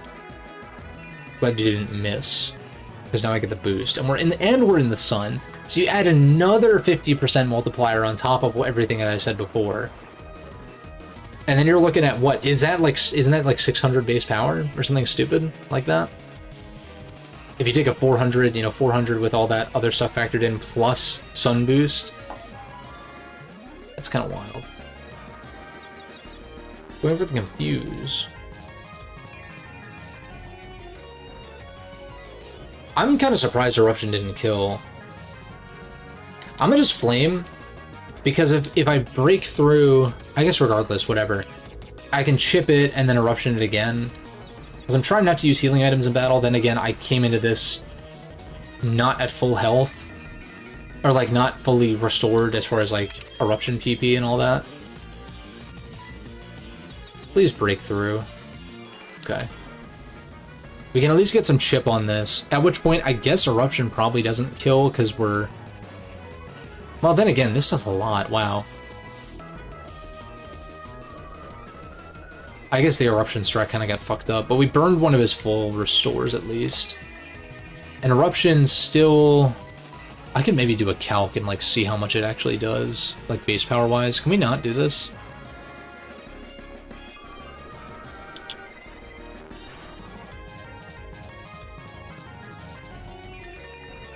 Typhlosion, Eruption. You have 199 health.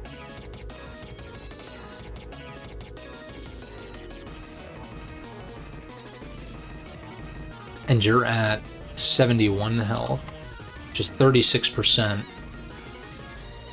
I guess it doesn't tell me the base power.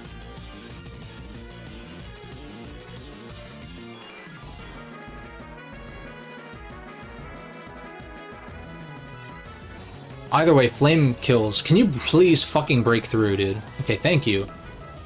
Dudette, rather. Perfectly balanced. Hit yourself, breakthrough. Hit yourself, breakthrough. I don't know that it should be that predictable, but it's also like, well, getting hacks 2 times in a row feels really bad. And so I'm like, I wonder. That would be too predictable, though, to be like... If it actually did alternate like that. I should Earth Power you. Are you Shooka? If you're Shooka, then I'm shook. You're not Shooka. So you die to this. Typhlosion's still pulling off. A little mini sweep. The problem is the confusion stuff. How many mons do you have left? 2 more? I can still use the Flash Fire stuff for later. So you're gonna go for ground move super obviously, right? In which case... I like the idea of having D-Bond in the back, so I'm gonna go into this, expecting Earthquake or Earth Power. Of course, they always go for the mid-ground, and it's so annoying.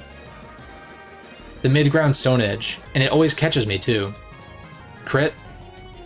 Yeah, go fuck yourself. Okay. That's fine. I don't know when Sun is gonna wear... Oh no, I guess it's Drought, so it's permanent. I still just Surf, though. It's ×4. I guess if you're Solid Rock and or if you're Pasho... I don't know why this wouldn't be Solid Rock. What would it be? Magma Armor? It's probably Solid Rock. But it's still ×4. So... it's respectable. I think that's respectable, considering Kingdra has base 95 special attack only. I was like, there's no way that kills unless you crit me again. So just Surf again. Because if you heal up, then it's still 2 KOs. Unnecessary crit.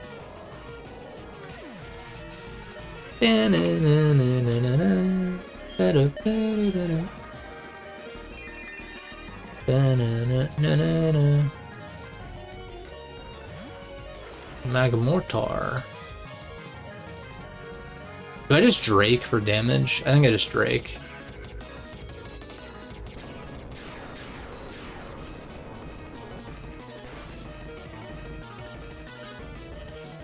Just chip it. Chip it a little bit.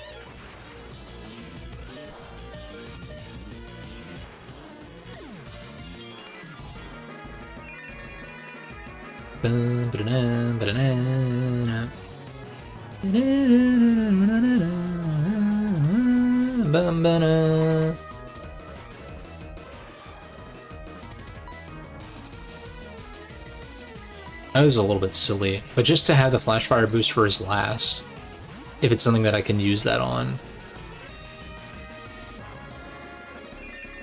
Your flame body, I don't think this thing is, it's early bird or flame body. Does earth power or flamethrower do more? Like, it's in the sun, it's stab boosted, it's charcoal boosted, whereas earth power is super effective. But you have like the 2 50% boosts as far as flash fire. Well, actually 3. Flash fire, stab, and sun. Versus earth power is a 2 times boost. Like a 200% boost, whereas we have multiple 50% boosts here. So it's like, or sorry, earth power is plus 100%. Just double. Flamethrower does more, right? Like, unless I'm like really bad at math for some reason, randomly.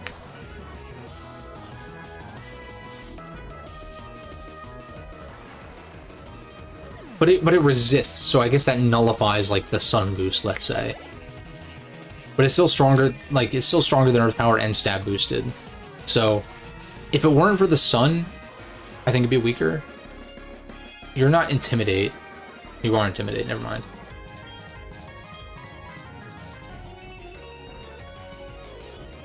Okay.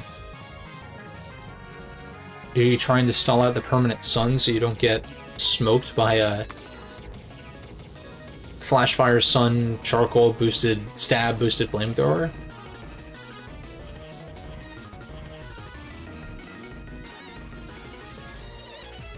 T-Fang.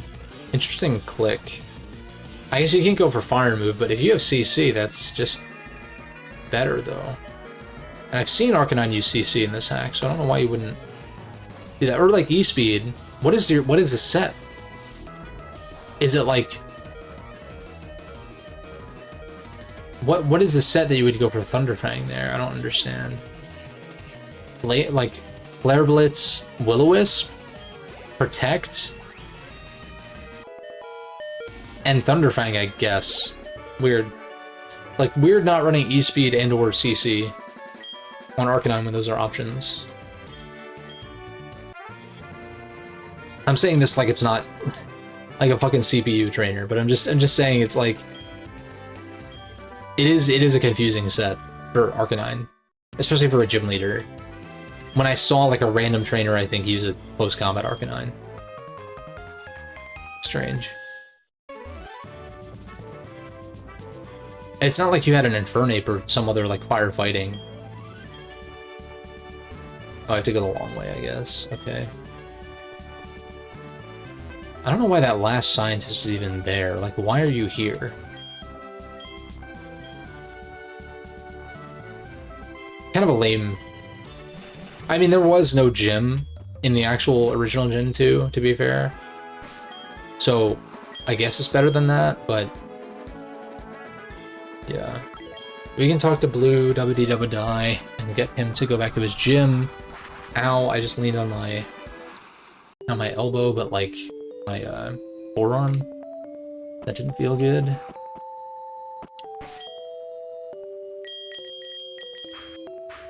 Just, well, if we're going to Viridian Forest, Type is going to kind of dominate. So I think I just, you know, lead. Just keep chipping people up level by level, basically.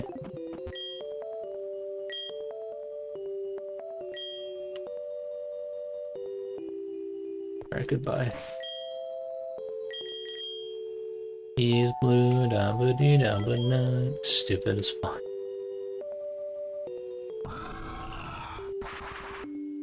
And we've got a squad of 65, so it's fitting.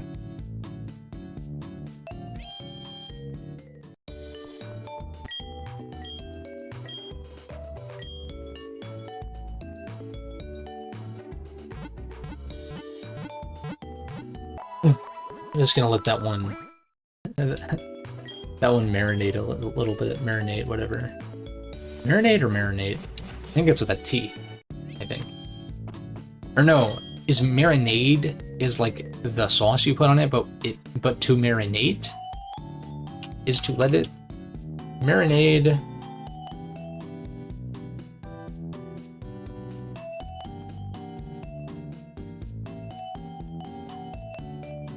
Marinate versus marinade. Yeah, marinate is the verb and marinade is the noun, according to Google AI, which I don't really trust. But marinade, this other one, grammarist. Marinade is a liquid mixture. Marinate is the corresponding verb. Okay, I guess that makes sense. For Blaine, yeah, like the fact that Cinnabar, like I guess Cinnabar was built on a volcano. It's weird. I know there's underwater volcanoes and shit, but I feel like a fully realized Cinnabar would be maybe larger and have an actual volcano like in the middle. Because from what I'm recalling, like Fire Red and Leaf Green specifically, it's like there's no real indication that. Or maybe wait, it's a volcano somewhere else, right? That erupted on it. Or I guess this is just a volcano. And I guess it's on a part where you don't see the actual opening or something. That doesn't make very much sense with the way that it's portrayed in game, but I'm like completely overanalyzing. But yes, I do feel that bad for Blaine as well. Blaine kind of got that drip on him though. I didn't mention it though. He's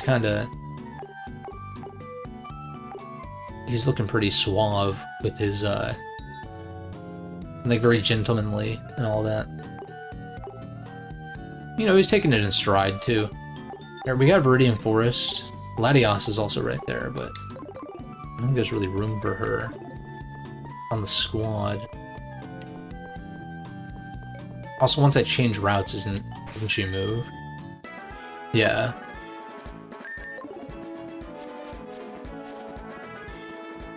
Showing them on the Pokegear is pretty nice. I forget it. Did Gen 2 do that? I feel like they might have. Maybe. Also, we didn't do the Suicune thing. Yeah, because I went through Mount Mortar. I didn't do the Suicune encounter here. And you do the Suicune encounter here. And then I think it goes to Vermilion.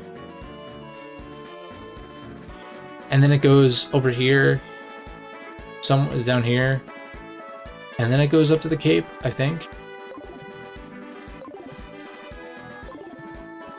Let's see if we can enter Viridian Forest. I don't know.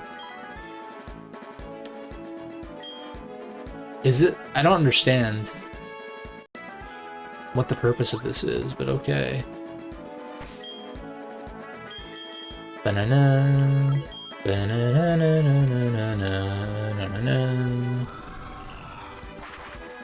Yeah, I'm looking forward to wrapping this up. It's been fun, you know. HGSS, very nostalgic game, I've said a lot. Lots to like here. Not my favorite Pokemon game. It's up there, but like it's not really a contender for #1, certainly. But yeah, I just need to see what Aurora Crystal has cooking, right? I need to see what Dre and Apex Cubed, if they're involved, have cooking with that. To kind of determine my... Like, this will always be a game that I come back to some degree. It's just a matter of how frequently, and like, I do kind of want a better ROM hack for it. Like a Vanilla Plus kind of ROM hack. I kind of want a better ROM hack for it to justify coming back to it, whereas this specific hack, I'm kind of like... I don't know. I'm not gonna play this hack again until we see what Aurora Crystal has to offer, for sure. Like that's kind of a certainty at this point. No, counter lead. Okay.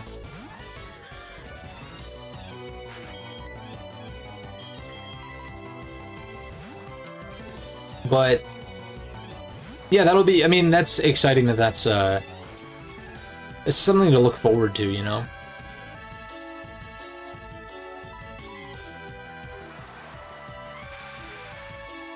Oh yeah, I did buy Metaphor also.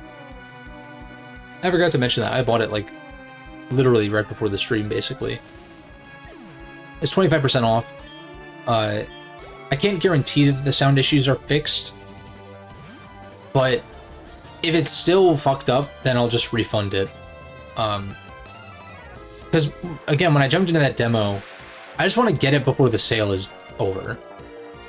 Because it's like the fact that that game is 25% off so soon after its release, like that usually doesn't happen. And like Elden Ring, for instance, is not on sale at all.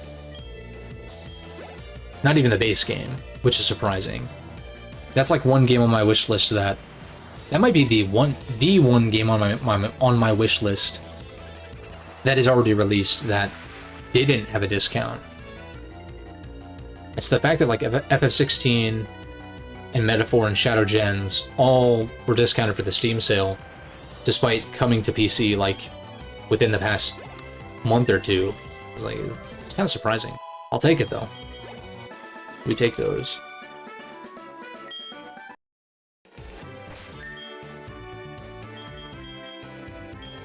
But yeah, I think Metaphor is gonna be. I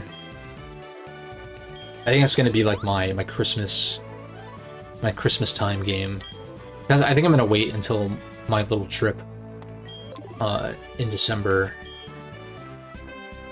Wait till I get back from that, and then I kind of play that from then until the February madness that I have coming up schedule-wise. Ideally, I finish it before then, because it would kind of suck to have to put it down, like, kind of in between. I could maybe play it on my laptop or something.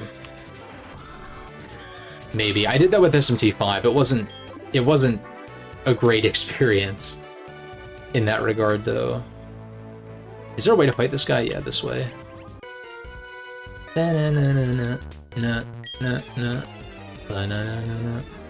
That's exciting, though. I haven't really played much more of Three Hopes, though, but that's something that I need to, like, jump into more. It's just Shadow Generations really did distract me quite a bit, in a good way, though, because I really, really loved it. And, you know, we'll continue to play it for fun here and there, I'm sure.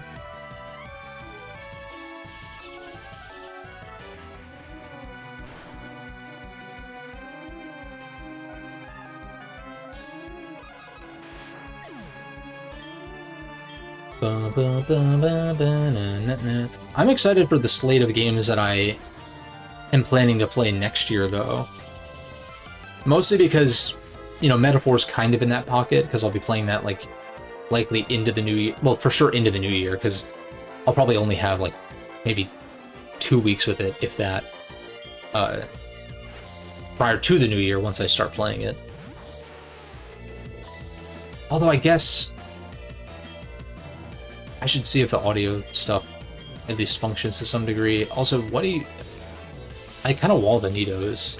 Maybe not wall, they could hit me with beams. But they're not stab and not super effective, so I'm not really too scared about that.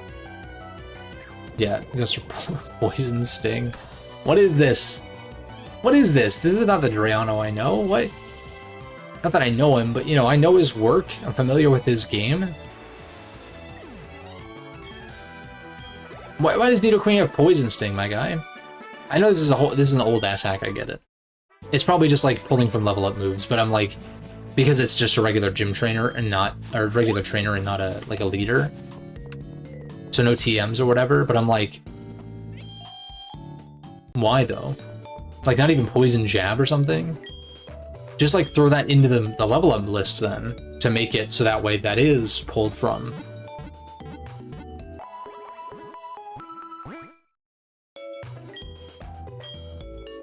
Yeah, I think that there's no way that Aurora Crystal doesn't clear this hack, I think. Unless they really, like, fuck something up randomly. But even with my nitpicks about Volt Weight 2 Redux versus the original Volt Weight 2, I need to play the original Volt Weight 2 and, like, remind myself of potentially some of that hack's shortcomings compared to Redux. And if that's the case, I might, like, actually see about reverting to an earlier patch for Redux that, like, doesn't have the trainers moved arbitrarily. I doubt there's a patch, or sorry, I doubt that there's a version of it that doesn't have ridiculously broken Flygon, though. Which is kind of a bummer, because I think it's overkill. It's overkill to the point of, like, using Flygon just isn't fun, because it's too strong. It's not like, it wasn't like Nidoking, where I'm like, this thing didn't have any stat changes, I'm just running with the Sheer Force special attacking set, and it did amazingly. Like, you know, surpassed expectations. And meanwhile, Flygon, yeah, it's just too strong. Battle the double battle first?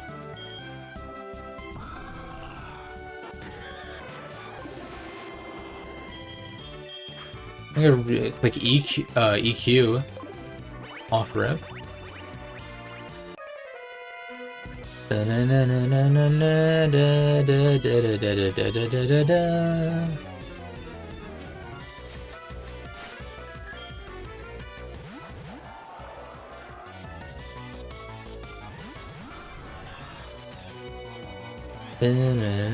Earthquake isn't really that great here. In fact, I really want to switch out. I'll try to Sucker Punch the Clay Doll.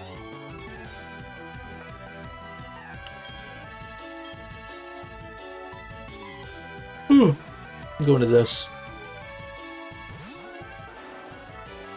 Oh, I guess, okay, it occurred to me Clay Doll could go for Psychic Move on the second slot, which was kind of a scary prospect, but yeah. It's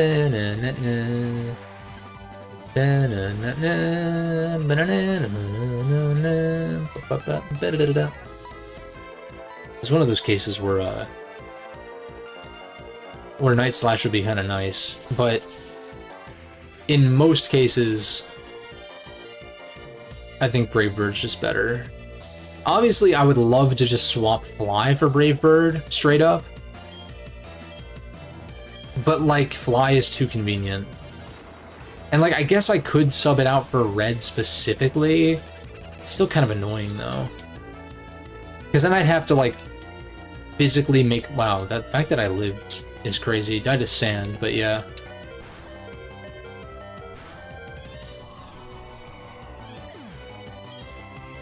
Wait, they only have one Pokemon each? What is this gym? Why am I facing a bunch of scrubs right now? Unless they just haven't sent it out yet. No. Why do you only have 2 Mons? It makes no sense.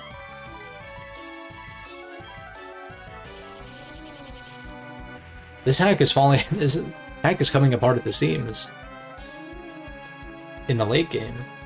Why does like the last gym trainer in the game have 2 Mons? In a double battle, especially. It's like, I don't want every trainer encounter to be super tryhard or whatever, but it's also like... What is this? Is it surprising? It's a 6v2. And you're mono ground. Also, I just made the connection. Why is everything ground? Because Giovanni? But, like, Blue is a multi-type user, though. So why?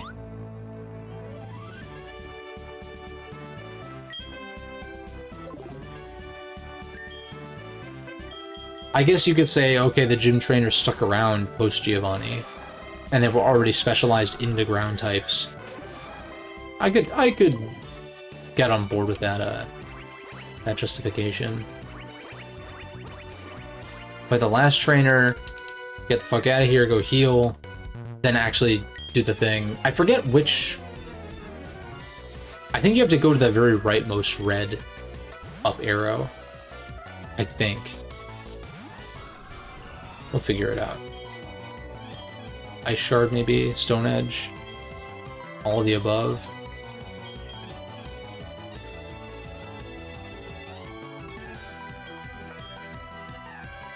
Just go into this, I guess. We're almost there though. Almost there.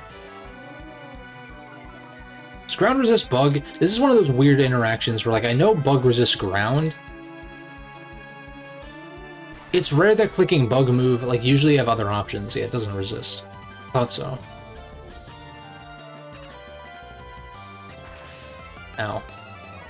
I don't think this kills me, though. I mean, it's a neutral, we're a Scizor. It's not stab. Also not Rockhead on Donphan. Obviously, Donphan doesn't normally get Rockhead, but because Sturdy is not really an ability in Gen 4. Or, like, just pre-Gen 5. Because it's not really an ability, you should just give it a Rockhead or something.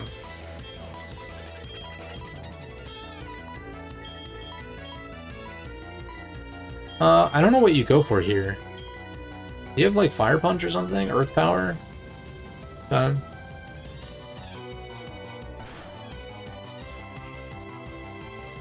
was like, I don't think this kills, though. Bug Bite might one-shot. Yeah, sick.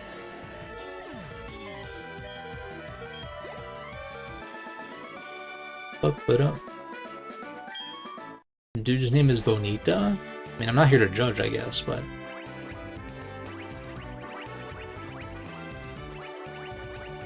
Yeah, so this is the right way. I'm gonna go heal, though.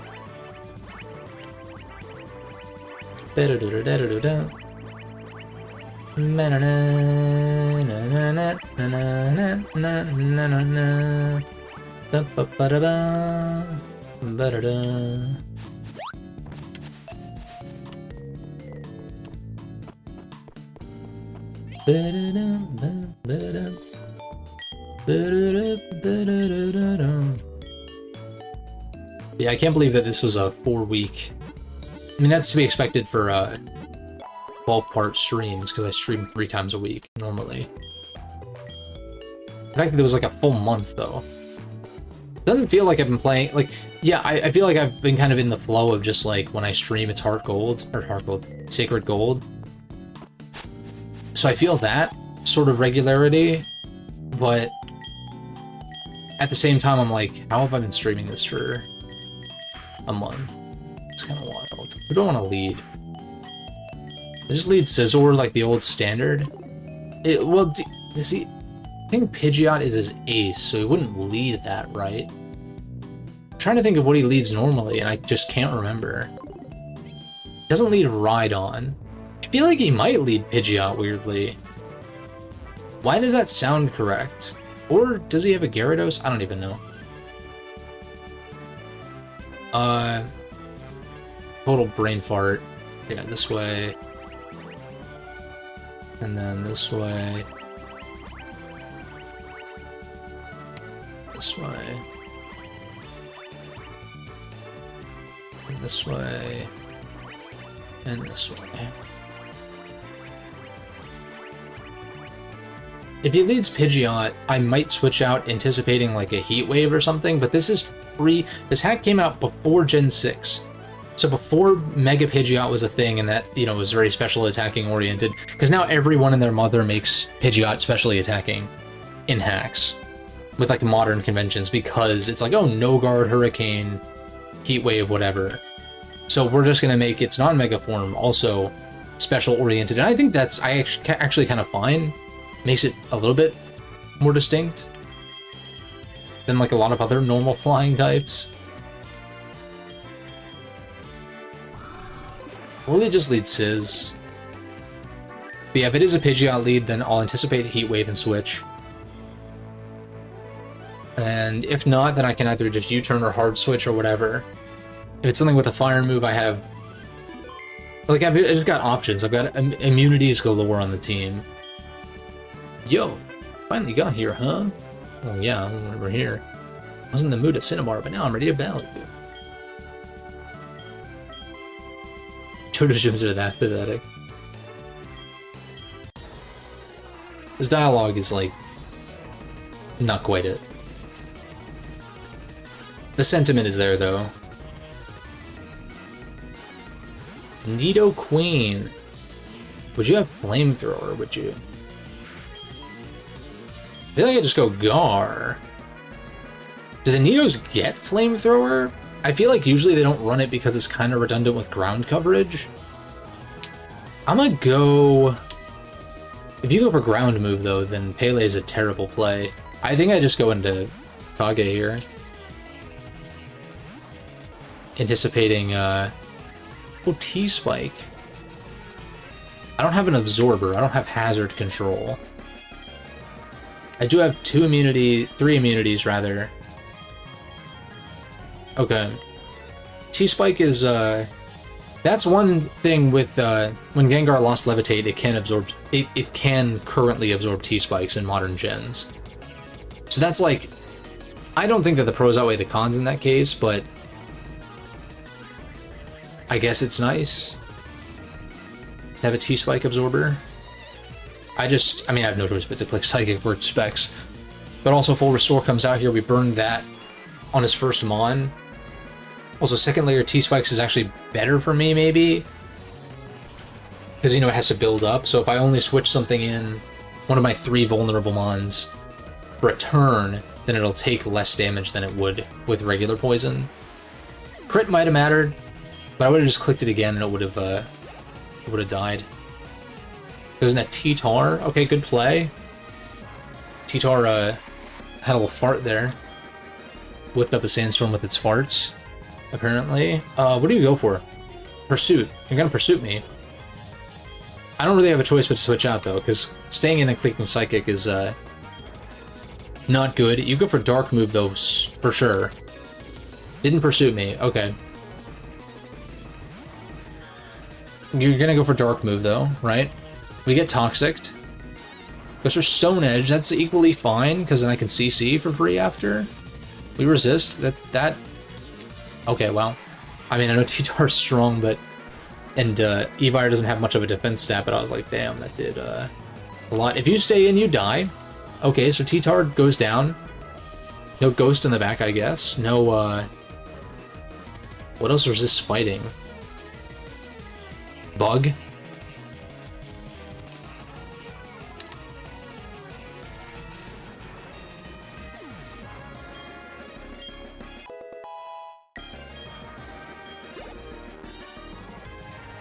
Yeah, I guess... I know, like in Gen 5, it was fighting and dragons that were problematic, at least in singles. I don't know if that was the same in VGC or whatever, but just going to my Psychic counter. Just Relief Storm. But, point being, it's like fairy types resisting fighting and being immune to dragon. It's like, okay, that handles like the 2 biggest threatening types at the time. Because I'm thinking about like what resists fighting. Ghost is immune, and Bug resists. I'm failing to think of any other type besides fairy, which, you know, once it was introduced, that resists fighting. And so I'm like, yeah, it does go unchecked largely. I just Brave Bird, right? Like, I might die to recoil, I probably do, in fact. But it's worth a kill. I guess Scizor could have worked, but I was a little nervous about, like, Hypnosis. Like, Sleep coming out. We also live the recoil, which is good, so I live to Sucker Punch another day. Do we die to Sand? Yeah, we do not die to Sand, barely. So I can come back in once later. You go for Rhyperior. You go for Rock Move. What's in the back? Pidgeot. And... I don't know. I think I just go hard Neptune, right? I don't really have a Rock Resist at the moment unless I want to sack Evire. But I'm like, what if Evire is important? But then I'm like, well... feel like he has like a Zam or something, but he has an egg. He has Eggy though. I'm a sack Evire, I think. Maybe he misses Stone Edge. If he goes for Stone Edge and misses, then it's like, okay. Okay, he lands Stone Edge. Everything is no guard, apparently. Yeah, we easily die to that. Then I go into Kingdra and click Surf. I wonder if it's Pasho.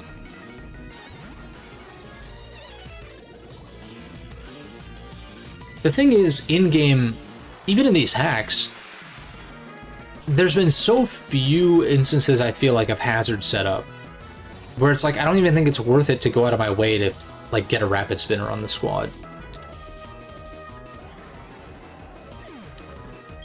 I don't think the crit mattered, even with Solid Rock. And plus we're running Razor Claw, so it's like literally what I'm trying to do with this mon is crit. Gyarados, okay. I guess Evire...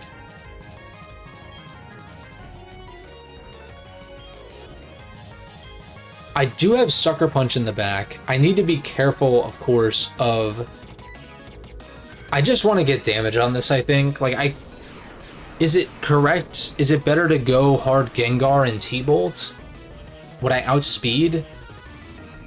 I feel like... Okay, never mind. It doesn't Dragon Dance because it's dumb. And then if Pidgeot is last... This doesn't really... I mean, this can Ice Beam it, I guess, but it's not like... I just Focus Energy because I'm faster, in case I live. Plus Toxic, second turn Toxic, plus Sand, I kind of doubt it. It'll be close. I mean, I might live on like a sliver.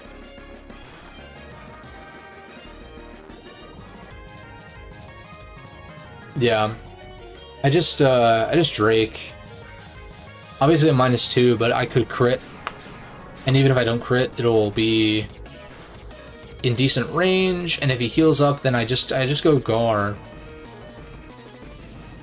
Oh wait, he can't even heal up this turn, actually. Wait a second, that means if I go into something slower, I can guarantee that he won't use his second full restore, assuming that he has 2, because some of these guys just don't even use what I think is 2. So I go into something slower, like Sizz, is like my only option here, really. Also, I'm going to tank the bounce pretty well. And I just click something slow, like U-turn. Nice, we dodge, so we don't get parried. Just U-turn and kill. Pidgeot's his last. I'm just gonna go Kage anticipating Pidgeot, and then click T-Bolt and win. I think that that does it.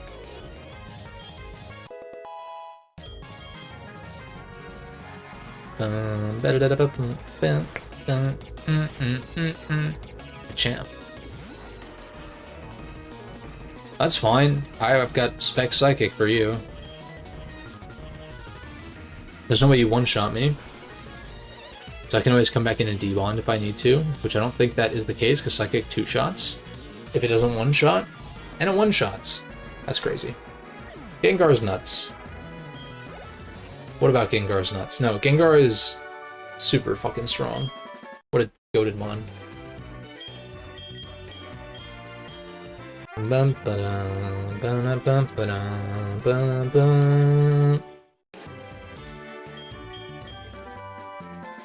Trick Room. I think... Beep, beep, beep, beep, beep, beep, beep, beep, beep, beep. I think, it will be okay against Red. Because the AI is really fucking stupid in this. Even in this hack, it's like really fucking dumb. Why would you leave T-Tar in on a fighting type? And shit like that, I'm just like, I don't understand. There were some occurrences in this playthrough where the AI, the CPU AI made plays, but like, I'm really unimpressed. But maybe all of Dre's hacks from this time period were like that, and I'm just misremembering. And I'm not trying to throw shade, because these are old hacks, and I'm glad that like those projects led to some of the more recent ones like Renegade Platinum and Boy 2 Redux and stuff, which are great. Especially Renegade, I was very, very impressed by, especially. And that hack's a good number of years old now too. It's like 6 years old, right? I think it was a 2018 hack, I think. But yeah, I'm not trying to throw shade. I'm just like, it just is what it is. Again, it's like this hack, it just is unrefined, and I think that like clearly Drayano realizes that. Otherwise, why do Aurora Crystal? Like, why bother with like doing these Redux hacks if you didn't see room for improvement, kind of deal? But I'm just saying. I'm just saying. I feel like I remember these hacks when I first was playing them. I seem to remember there being more improvements and stuff like that than just this, than just what is here. But yeah, I think I might pull the trigger on getting that other retro handheld and like kind of upgrading. It might be more of a side grade actually, but getting like this. The one that I'm looking at is 16:9 aspect ratio 720p, which is an upgrade. It's bigger, so I don't know if it'll fit in my pocket in a lot of cases. Not that I'm carrying around my current one all that much to begin with, but I like the idea of having that wider aspect ratio for DS games, because that sounds pretty sick. Oh, wait, this isn't a rock-type move in this hack. That fucking sucks. That fucking blows, dude. What? I'm not clicking Will-O-Wisp very much on this, so I'm kind of like, do I just... What's better? What's better, T-Wave or Will-O-Wisp? Because those are the moves that are going. One of the two. Because I'm not benching anyone for red. I hate Rock Climb. I do. HMs suck. The fact that Rock Climb is shit and is required to access red is very dumb. I mean, at least Oni could click Rock Climb in battle and have it be like something. It could be neutral damage. Let me think through a squad, right? If Rock Climb was a rock move, that'd be perfect for Zard. How do I handle Zard? I think I Flash Fire Boost Pele and then just Eruption or something. But then again, I'm probably not faster, so maybe I need to like T-Wave it ahead of time or something, but it probably has EQ, maybe? Blastoise, I feel like Oni can handle, probably, because there's no Shell Smash. Venusaur, I've got Corneo for Venusaur. Not really worried about that. I've got Kage with Psychic as well. Snorlax, Close Combat is gonna nuke it, probably. Either that or Rock Smash, some combination of that. Espeon, we've got a Scizor. So, yeah, not really worried about that either. And I've also got Corneo Sucker Punch, in case. So I've got backups for that. Lapras, I feel like one or two of his mons was changed. Lapras, we've got Oni for that, right, CC? Pikachu is just lead Honchkrow, switch into Oni to get the Motor Drive boost, and Earthquake it to death. Like, I think that's the play. Because the AI is so fucking predictable. The problem is, though, is like, I'd be upset if I let a flying type into electric type, switched into my electric immune, and they didn't go for electric move, then it's like, okay, you're reading my inputs. Again, the problem with the single battle format in-game. It is a problem, it is. These games are supposed to be simpler and more casual and whatever, and so like that's why it works.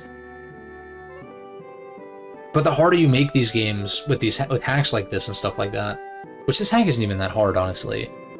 I mean, it'd be hard to Nuzlocke, sure, but like most things are hard to Nuzlocke, or at least like certainly harder than a casual playthrough. That's the point. But I'm just saying, like,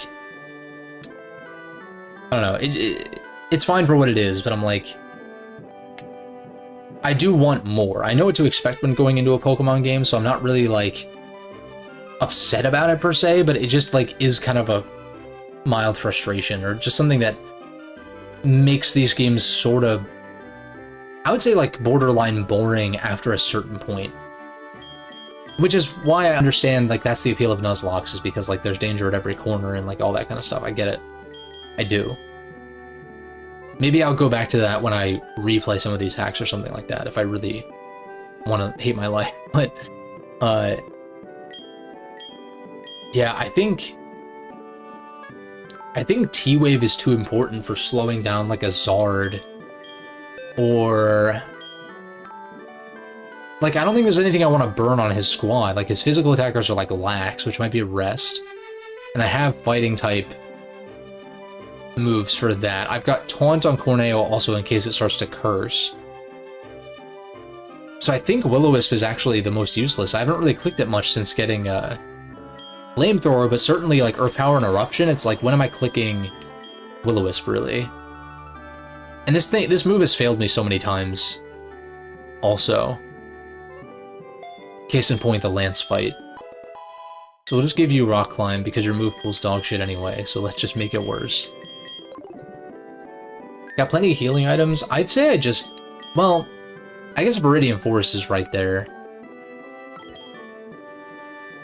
Like, what is the difference between my squad being at 66 versus, like, 68? Against Red, who's gonna have, like, level 80s or whatever. I'm gonna be pretty massively under-leveled regardless, right? Maybe I just get everyone to 66 at least?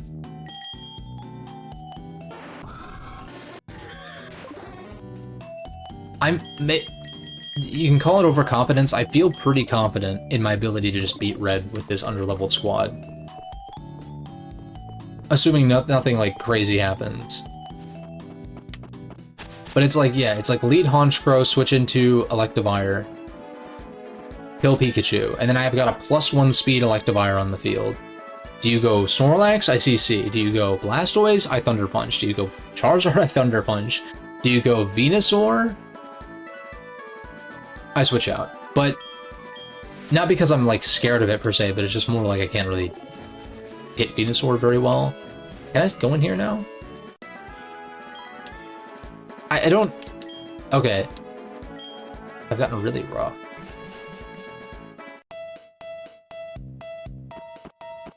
I like this remix. I like that this is an actual forest now.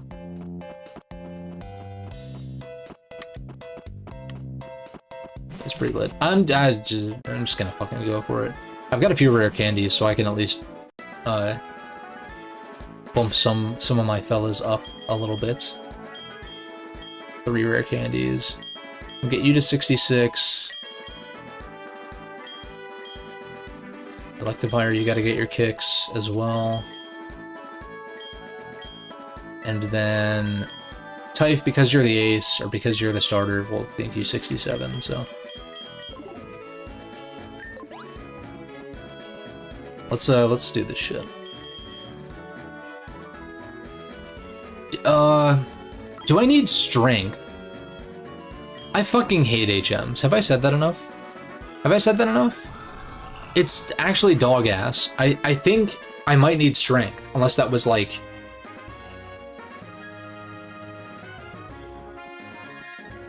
at least strength is a rock type move. So I wouldn't mind putting that on Oni, because then that hits Zard. Then the only thing that could come in really is like Espeon, or like Evire kind of fucks up Red's squad, in all honesty. Why'd I lie about that? But it's just like,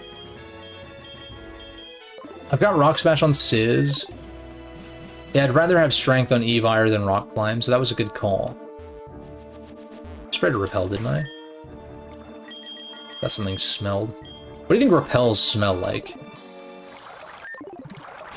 What are we spraying here? It's like Febreze.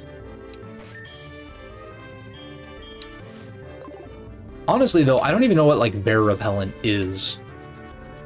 What is it made of?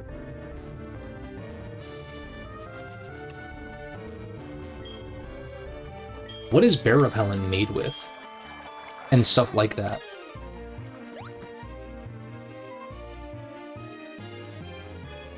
What is it made of?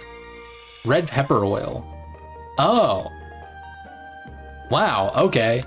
Shit, I mean, I guess, yeah. I don't see how that's specifically for bears rather than just, like, anything with eyes, but sure. I'm sure there's different variants and stuff like that, too, but I'm like...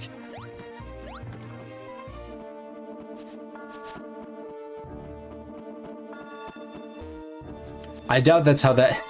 Can you imagine? You spray to repel? It's like the... It's like that Community bit.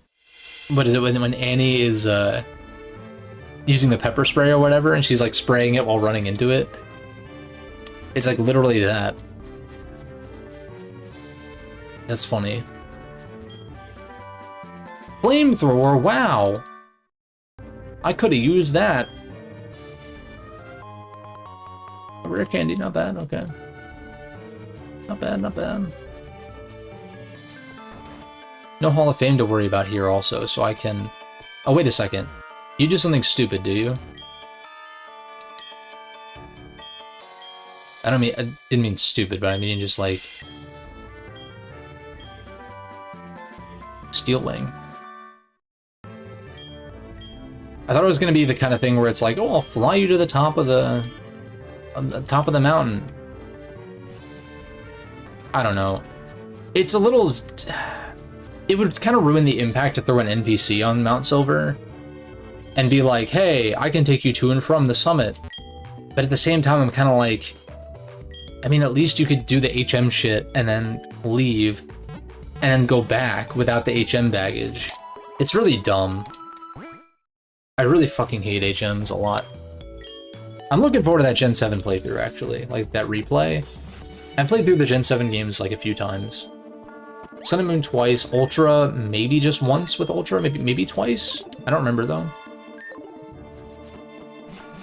But yeah, the fact that those games are good, first of all, and don't have HMs is, like, it's great. It's good shit. I talked about how, you know, I don't think ride Pokemon are, like, my favorite solution. At least insofar as them not being actually mons that you have caught and trained. But it's just so fucking refreshing.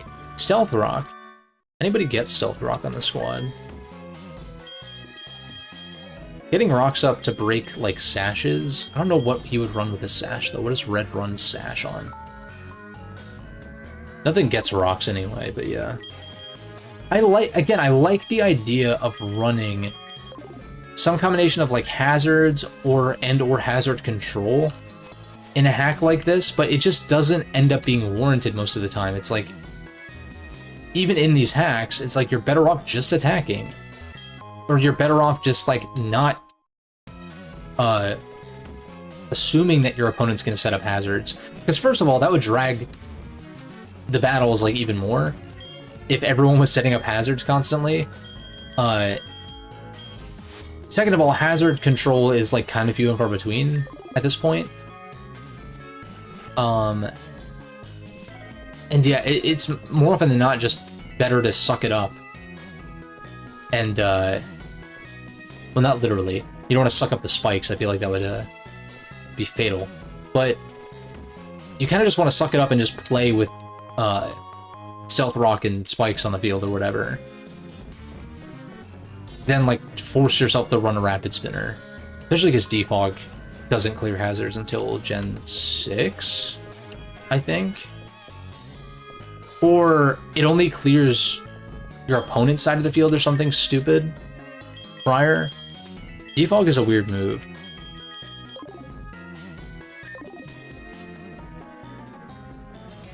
It's cool, though. It's interesting.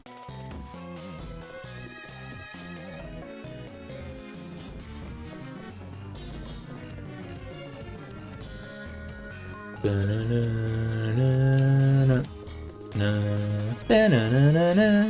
I care about these items? I don't think so. I'll grab this one because it's free, but having to click Rock Smash a few times, I'm just like, eh. I've got it. I'm wondering, though, should I throw a Strength on Evire to hit Zard? I kind of think I should. T-Wave is enticing. I actually weirdly... I feel like for this battle... No, I need EQ for Pikachu.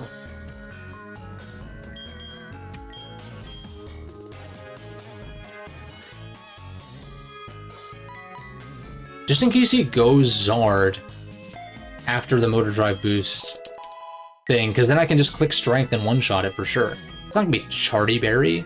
Isn't Charty Berry's the rock one, right?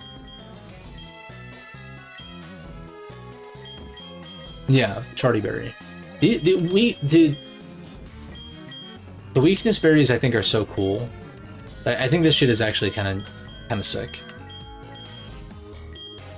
Some more useful than others, like Kebia Berry. It's like, well, what's weak to poison? Like mono grass types, specifically, and like some dual type grass types that aren't part poison, but it's like, yeah. And then yeah, Haban actually has its uses as well, even though it's just dragons. Like you put it on your own dragon to deal with an opposing dragon, of course. Yeah, and I keep talking about how Evire fucks up Red's team, and that's just one of my squad members.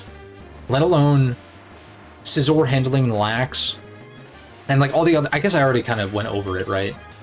Honchkrow for Espeon, assuming that's still on the squad. Lapras is a bulky one, so I'm a little nervous about that, but I guess CC is like probably my best bet with what is Evire running item-wise? Muscle Band?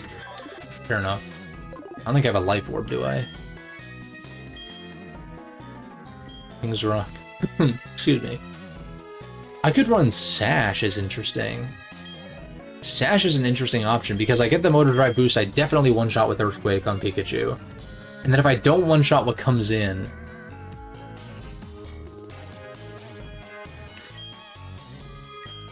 assuming he still leads Pikachu, I guess I'd be caught off guard if he didn't.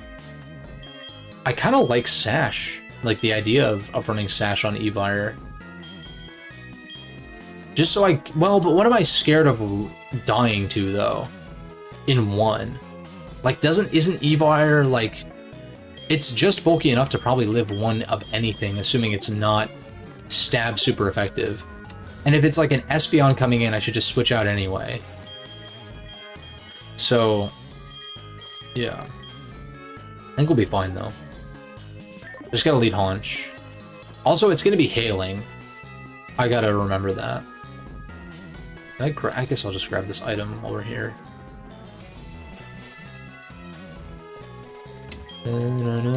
Protein. Let's see if Evire gets that. If he has room in his EVs. No. I doubt Scizor or Honchkrow have room either. Yeah, they're all over 100 attack EVs. Yeah, so it's literally useless. You give it to Typh for, I'm gonna just make Typh 68 because it's my ace, I guess. We're at the point where, like, these levels are really not gonna make much of a difference, I don't think. Like, is it inherently better for me to fight everyone in Viridian Forest? Yes. There's not a downside to it, except for time, which I don't really want to spend on that right now. I kind of want to just wrap this up. Call it a playthrough. Playthrough number fucking 35 or whatever. I don't even know. Have I played through this game that many times? I don't know if that many times, but a lot. Definitely a lot. Definitely over a dozen, for sure. I can't even fathom, because like I played these games, like DS games, you know, specifically Platinum, HGSS, and Black and White 2 specifically. Black and White I didn't play as much, actually. Black and White 1. I think I got sidetracked earlier when I was talking about that, though. But yeah, like Black and White 1 I loved when it came out, and then Black and White 2, that was like the game for me, Pokemon-wise, for the longest time. Like prior to getting into ROM hacks and randomizers and all that. Like, that was the game. I gotta go a different way, right? Or I gotta go in here. Or is this where I came from?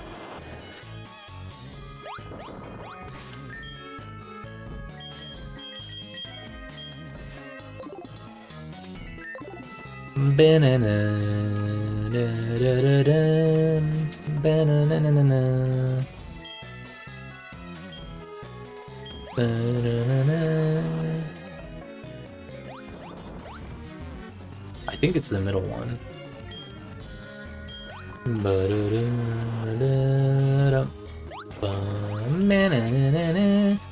I'm tempted to do that to get that item, but then rock climbing an additional like 6 times, no thank you. This isn't why I hate HMs, it's not the animation timing thing. That's a little annoying. I could just put Typhlosion in the back and not have it be as slow. It's really just the neutering your move pools for it. Sucks. Fucking sucks.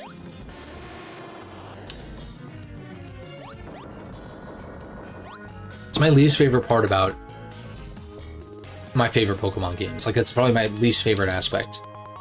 Each and every one of my favorite Pokemon games is that.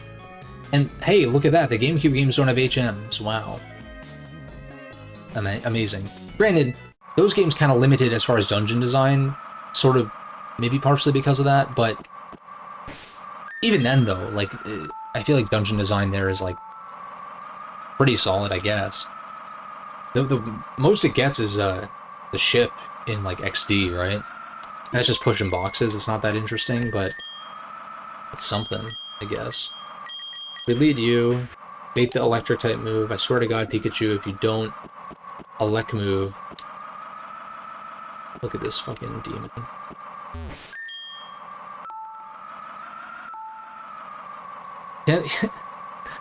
Can Game Freak license out? Can you imagine if Red was like an SMT demon or something? That'd be hilarious. I've thought about, like, this is a total non sequitur. Let's just do the battle. Let's just do the battle. I guess I was thinking, like, because Sega owns Atlas, it's like, imagine, like, why isn't Sonic the Hedgehog, you know, like a demon in SMT or something, right? Like, or why isn't, like, Kiryu Kazuma, or, like, you know, some of these other Sega characters, like, they could be demons in SMT and have it, and it would make sense. Please go for Volt Tackle, I swear to God. Level 94 is insane. Thunder. Do I outspeed? I feel like yes. Yeah, Mance has no words, he just like ellipses. More playable characters would appear in more Pokemon games. That's a fair point. Because I guess, yeah, you just kind of play as generic trainer, and now that you can customize, there's a little bit less personality going on there. And you're supposed to insert, you know, your own personality, but you can only do so much when there's no dialogue options, and, or minimal, at the very least. They don't matter. Among other things, it's like...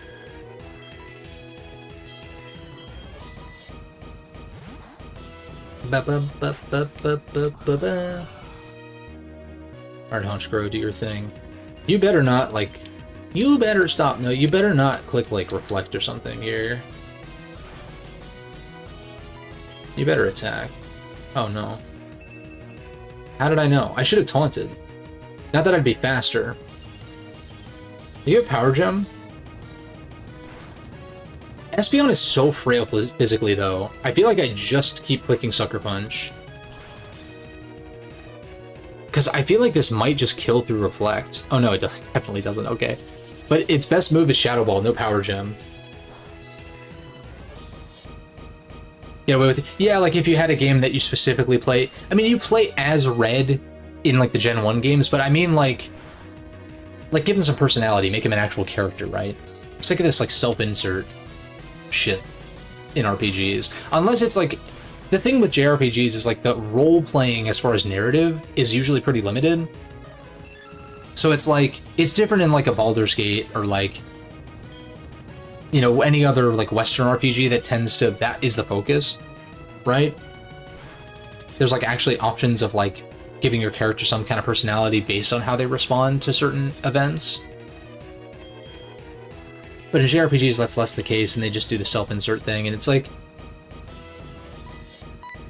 It works okay for what it is, but it's not my favorite method. What do I go here? I don't think I go hard Oni. I need health on it. I go into Neptune, just... Oh, I see what you mean, in terms of... I'm just going on a whole tirade about some other bullshit. In terms of returning Pro Tag you fight... Yeah, no, totally.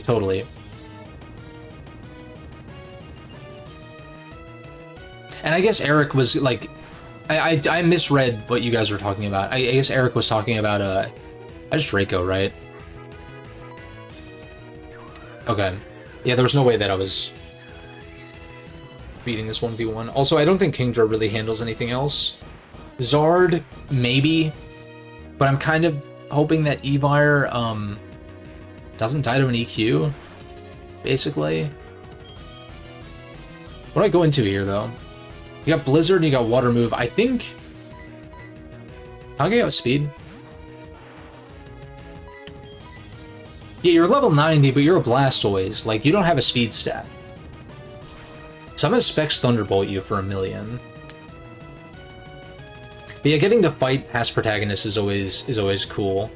Like, going back to like a Persona example, is like they do that usually with it's like a side mode kind of thing. It's not like in the story.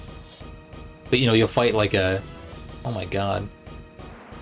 I don't know if that mattered though, because you're level 90, and I'm a little scared that Blastoise is gonna fuck up my team now.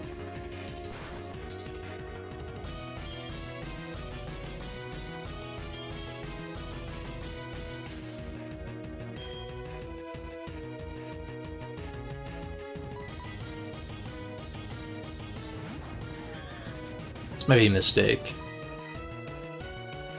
Oh god. I think I lived this. I should live this though, right? Like, it's gonna do a lot, but I should live this. Oh my god. You're torrented. You're torrent boosted, that's why. I'm ass. Okay. I'm actually shit. But I needed Sucker Punch. I needed to Sucker Punch here. Why did I not Sucker Punch? Why did I not think about that? What the fuck is wrong with me? And then you're gonna heal here, aren't you? Yeah, okay. No. No, fucking run it back. Fuck no. Why did I not Sucker Punch? That was literally the play. I'm so stupid. God damn it. I'm so fucking dumb for that. I'm so fucking dumb for that, dude. Oh my god. I know Evire's not the bulkiest ever, and it's a level 90 Blastoise, but like...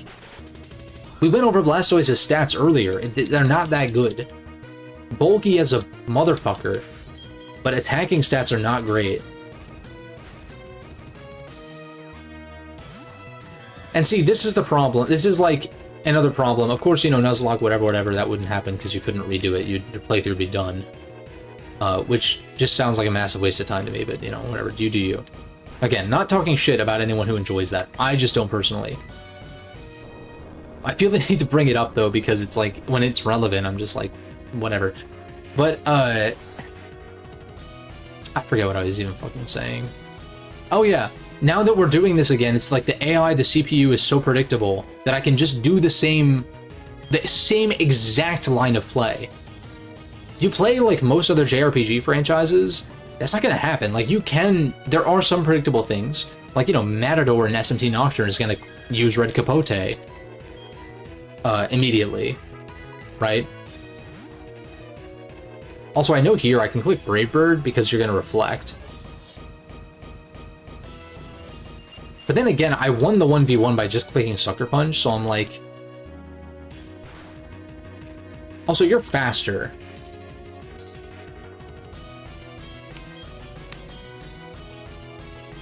And you only had Shadow Ball, you didn't click Power Gem last time. I'm just gonna do the same line. The same line of play. And, like, this is why the 1v1 thing in-game is so limited, because, like... There's only so much the CPU can really do without being bullshit and, like, reading your inputs straight up. So it's like... I can just do the exact same line of play and have it play out the same.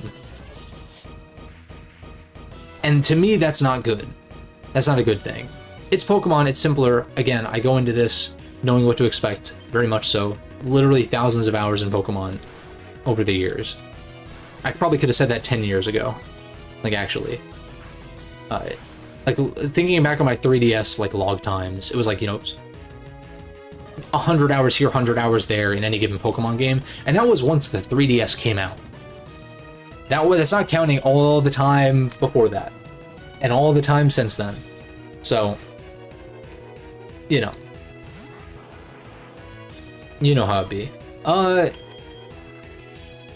You're gonna Blizzard, which I should have, I guess, figured. But Scizor doesn't live a Blizzard into Pump. I need to dodge. I think sacking Neptune was correct in some sense, because Pele isn't gonna do much either. I kind of want Pele for Venusaur potentially, among other things, whereas like Neptune is kinda my most expendable in this battle. 100% accurate Blizzard is pretty nasty though. I wish this lived too. Also, you froze. I was gonna sack this anyway, so fine. I don't think I outsped last time, right? Like, I think I was not faster, and so I didn't even get Draco Chip on it. So now I go into... I have to Thunderbolt this with Gar. Like, I have to, because Blastoise outspeeds my Evire, apparently. And I have nothing else that can really touch this for any major damage. So I go into this and I T-Bolt. Maybe I dodge. He also crit me on Pump, which might have probably... It probably didn't matter, honestly. I might have even put him in Torrent range with this T-Bolt, did I? It's 33%.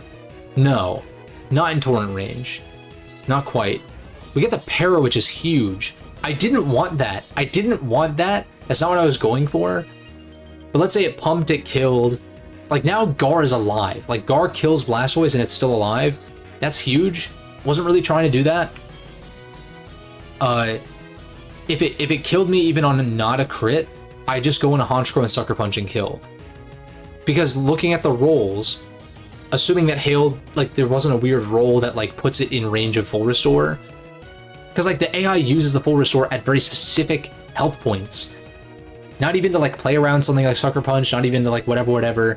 That's why I think them using healing items should just not be a thing. So that way I feel better about, like, not using healing items, so that it's actually an even fight. But yeah, I would just go Honchkrow, now it's Sucker Punch, and it would, I think it would kill, because where Black Glass is boosted, Honchkrow's a beast. And then we see what comes out next. But until we get the Para, full Para, which, okay, fine, unnecessary crit. Gar is still alive, which is good because it's speedy and strong. Like, this is one of my best mons, probably my best mon on the team, straight up. For most circumstances. Goes into Lax, which is smart. I don't know what you go for here. Do I go hard Oni? You've got a Zard and a Venusaur in the back. For sure. Zard, I want a Strength.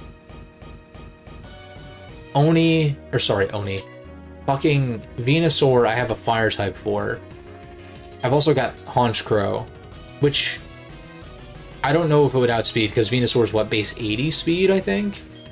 And it's going to be a lot higher level, so it's probably faster. Unless it's invested into, like, bulk, which makes more sense. Which means that Scizor's probably my most expendable here. It's also defensive. It's a defensive-oriented mon. It's got Rock Smash, Technician boosted. Goes for Crunch. Steel resists in this gen. That did a lot, though. Holy crap. Reflect wears off. Just in time.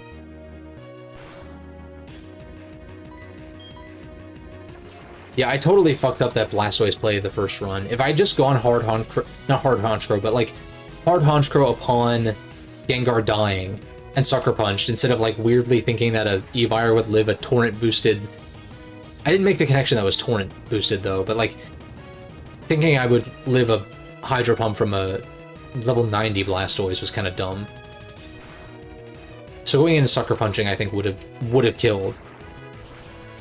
At which point, let's see if I can play this out. I would have just gone into Scizor after that anyway. So if Gengar doesn't come out for the rest of the battle, it's the same difference, really. Assuming that Sucker Punch killed, but its Black Glass is boosted, you know, 125 base power. 125 attack, 80 base power Sucker Punch. I just sack this. I just sack this, straight up. There's no reason to switch.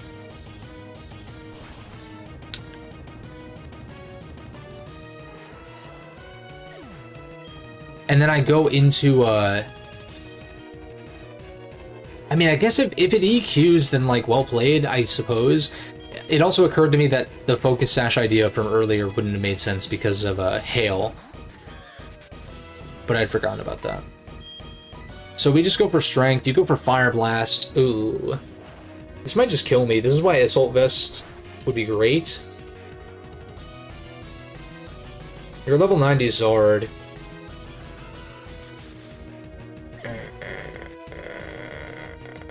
Level difference is really causing problems.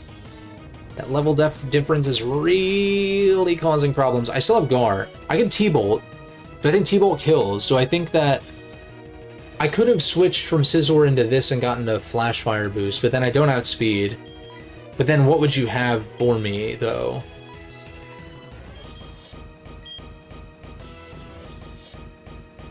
Do I Sucker Punch first? I kind of want to just go into this and T-Bolt. What did I outspeed before? Blastoise. It's possible I don't outspeed you, though. What did you walk into? You walked into everything getting one-shot by Red because I'm bad at Pokemon, apparently. Oh, I don't outspeed, but I dodged an Air Slash. This Gengar is, like, lucking the hell out of this guy right now. I should not have gone Oni. I mean, I would have lived in an EQ, I think, but living a Fire Blast just didn't really make sense, I guess. You might heal again. And if you do, I want to stay in and T-Bolt. Yeah, you do live Hail. I don't know why he went for Air Slash there instead of Fire Blast. It doesn't make any sense. But yeah, good to see you, Gustavo. Hope you had a good Thanksgiving. And, you know, assuming you celebrate and all that. And, hope you had a good weekend as well. I was glazing the hell out of Shadow Generations earlier. It's awesome. It's actually legitimately great. Very impressive. Video worthy. More full restores. Wow. More and more. I just click T-Bolt till I die. Well, I guess... yeah. Stuffed your belly good. It was good. It was good. We had a nice dinner. You know? Turkey, stuffing, cornbread. The works. The typical stuff. And then on Friday, we watched, more full resource. We watched Deadpool and Wolverine, which was fun. I really enjoyed it. And I've seen the other two Deadpool movies. I think I didn't really like the second one that much. Although I might have watched it on a plane or something, but I thought it was kind of, I don't know. I wasn't as into the second one. I'm trying to remember the first one is kind of lost in my memory as well. But I dug it. So much so that I grabbed Midnight Suns on the Steam sale to try to get some kind of X-Men itch scratched.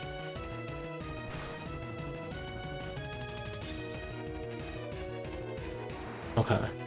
So you're out of full restores, correct? You would have just kept doing it over and over and over again, right? Right? Left? Left, right, left. Sucker Punch? You should be out of full restores. Yes. Bingo.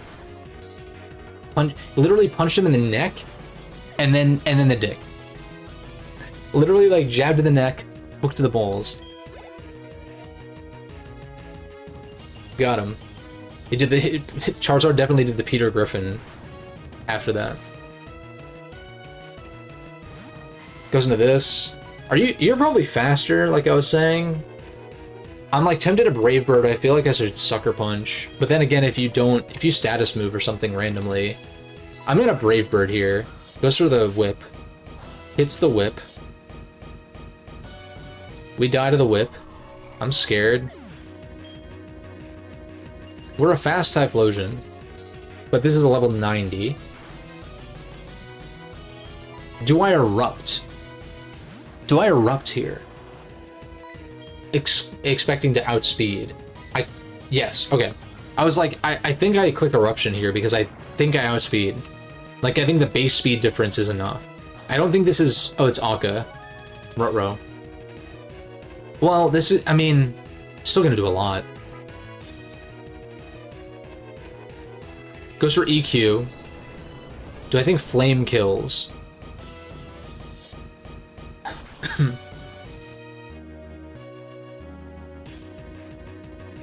This better not fucking crit me, dude. Okay. No, we died of hail! Oh. I needed Gar. I needed Gar to Psychic. This fucking shit sucks. I'm very bad. I keep making bad plays. I'm also massively underleveled, obviously. Now that I know it's Akka, I'm like, well, shit. Now I can't leave type for last. Fuck. I have another rare candy. I get a protein, but that doesn't help me. This is an optional battle. This is like the super boss, basically. I mean, this is like, you get another credit sequence when you beat Red. Because, you know, this, of course, is the protagonist of the original Pokemon games, Gen 1.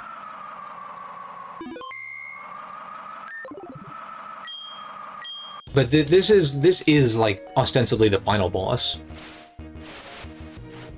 I mean, I guess technically all of Kanto is kind of optional, sort of, because you get a credit sequence when you beat the Elite Four for the first time, but not doing Kanto in a Johto run, or in a, yeah, like in a Gen 2 run, or HGSS run, doesn't make much sense. Like, I feel like the game is, like, it does end at Red. Okay,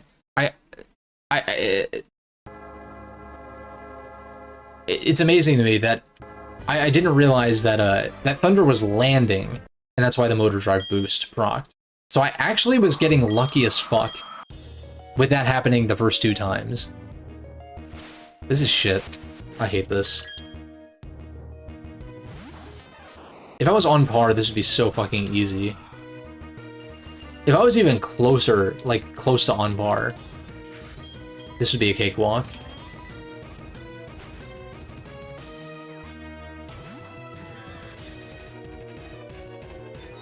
Okay. Yeah, but Red is, like, basically the final boss of the Johto games. I don't think very many people think otherwise. Because that's part of the main appeal of Gen 2 back in the day, was that you have, like, Kanto, like, you go to Kanto after beating the Elite Four.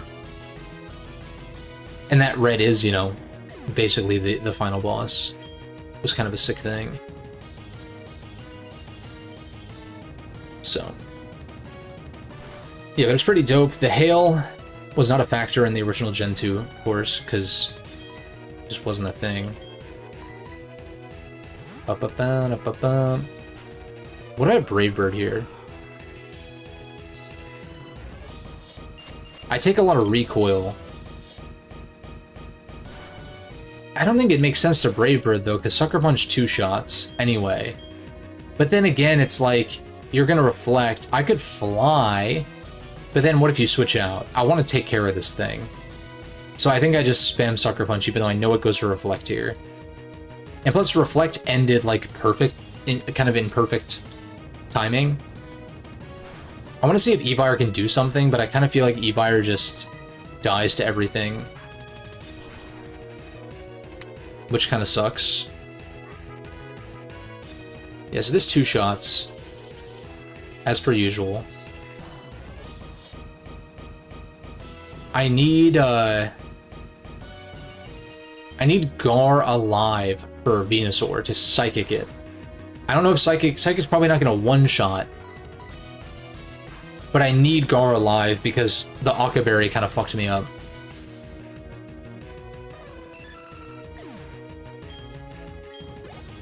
And the fact that EQ into Hail... Like, if Hail didn't kill me, then I would have won, I think. I think Flame would have killed from that range.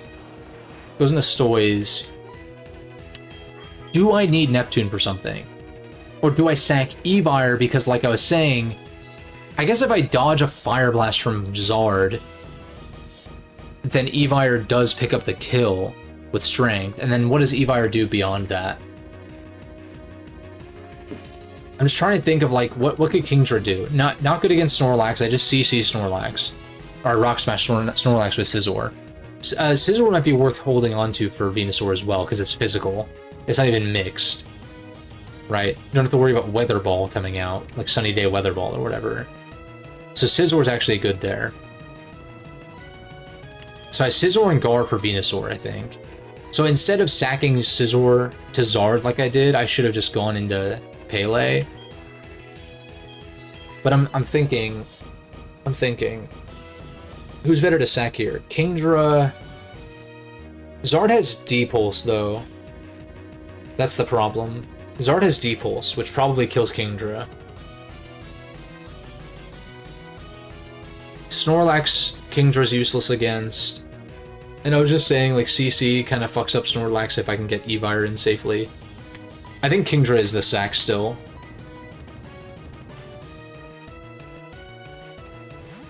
The slow sack. With the 100% accurate blizzards. I wonder if it'll freeze this time. Nope. Quick Claw could have been a good, good change to, like, maybe get some chip on this. Yeah. Don't have an Ice switch in. Mamoswine would be good. But then again, after that, then it goes for Pump and you die. So, yeah. Astro Mamo, I don't think it matters. Maybe. I mean, but then what do you hit it with? You chip it with EQ, I guess. I go Gar. I just do the same line. Because Evire... I mean, Evire died to a Torrent-boosted one. Also, this did outspeed. Wait, is it a speed tie?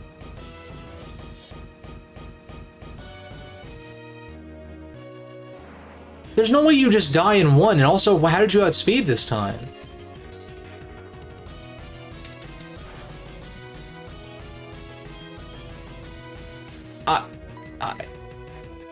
I'm using revives. I don't give a fuck.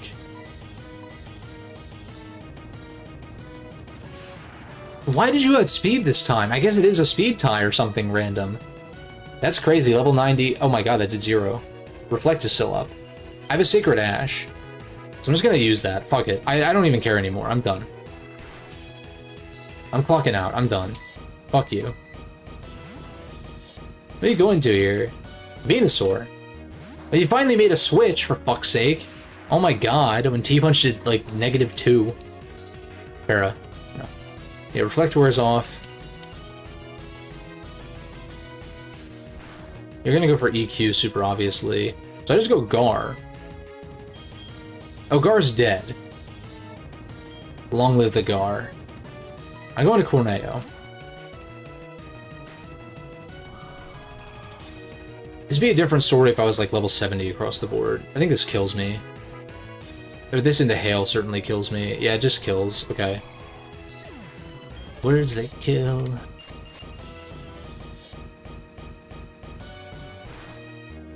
At the MGS5 song or some shit. I mean, your Akaberry. I could just...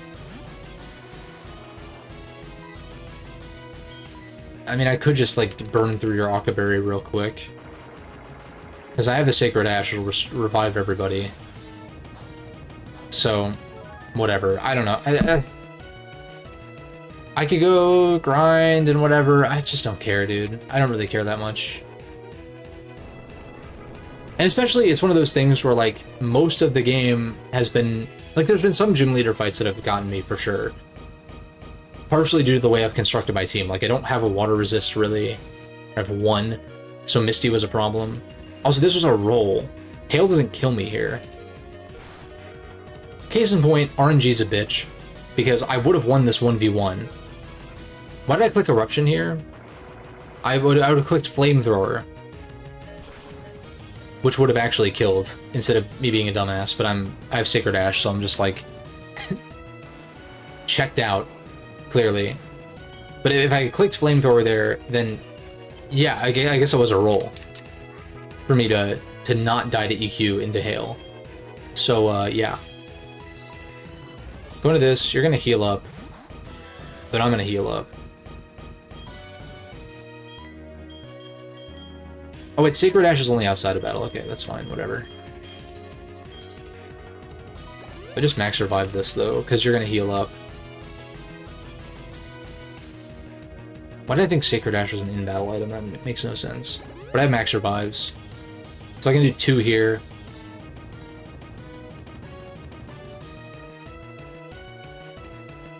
Pretty sure Eruption... Yeah, it did like 50% almost exactly through Akka. So yeah, Eruption definitely kills, especially after 2 turns of Hail Chip. But he still has the Blastoise in the back. I want my Sucker Puncher. But I think I want Kage maybe more. Right now, at least. Whips for no reason. I guess if it kills, then like... Same difference? Okay. Rewarded for shit plays, that's fine. I mean, it makes sense, but it's also like EQ also killed. For sure. But whatever. Eruption should kill. Now that Akka has been burned through. I can't believe this shit, though. I can't believe it was a roll. It was actually a fucking roll for me to win that second attempt. That's so stupid. Also, oh my god, what is this roll? Fuck off. It does to Hail, at least. But the whole game plan's fucked up. Like, this isn't its last. Like it was on that second run. Okay, we die to Hail here for sure. This time, right? Yeah. But he dies to Hail too. Venu's dead. Long live the Venu. What do you go into here? I think I just go Kage. I think this is a problem. I need you to outspeed this time. I don't get it. I don't get it. I don't understand. Why was I consistently outspeeding before? This shit is dog shit. I'm so fucking fed up, dude.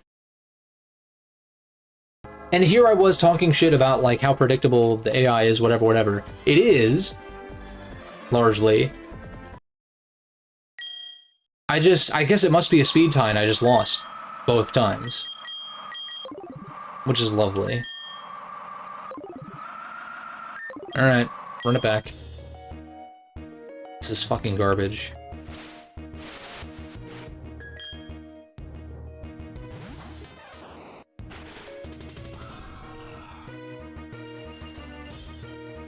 The Hail animation goes off, I go into Pokemon, I click Oni, I switch into Electivire. They miss their Thunder, and then I don't get the boost. Okay, I actually do get the boost. I one-shot with EQ.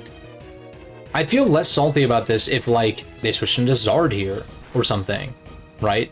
Anticipating an EQ. Or, like, I don't know, or, like, trying to play around a potential EQ. But they just don't do that.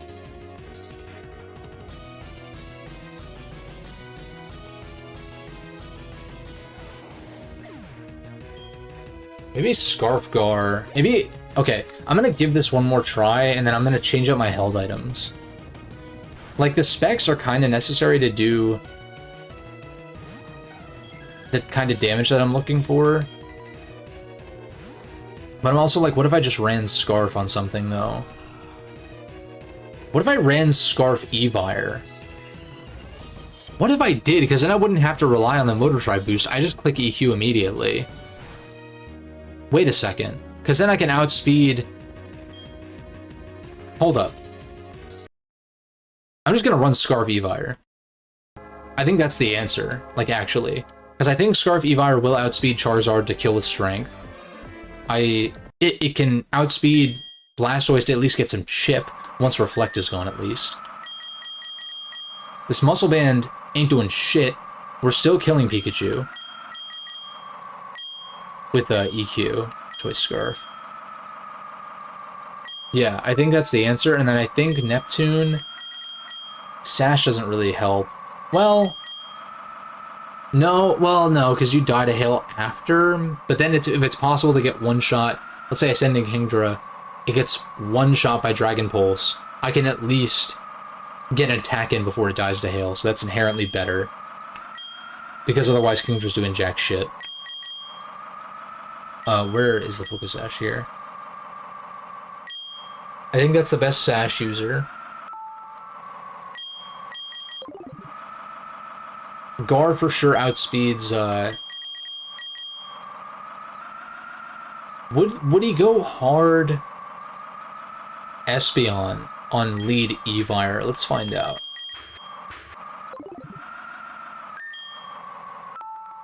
I think Scarf Evire is the answer here. I should have seen it all along. Maybe the Choice Scarf Electivire is the friends we made along the way. It's possible. World's longest ellipses. Into a tip of the cap.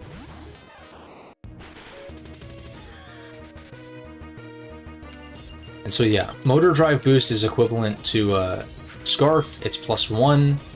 So I just EQ Raw. This should kill. If Muscle Band was causing me to kill this, then I'm gonna be very surprised by that.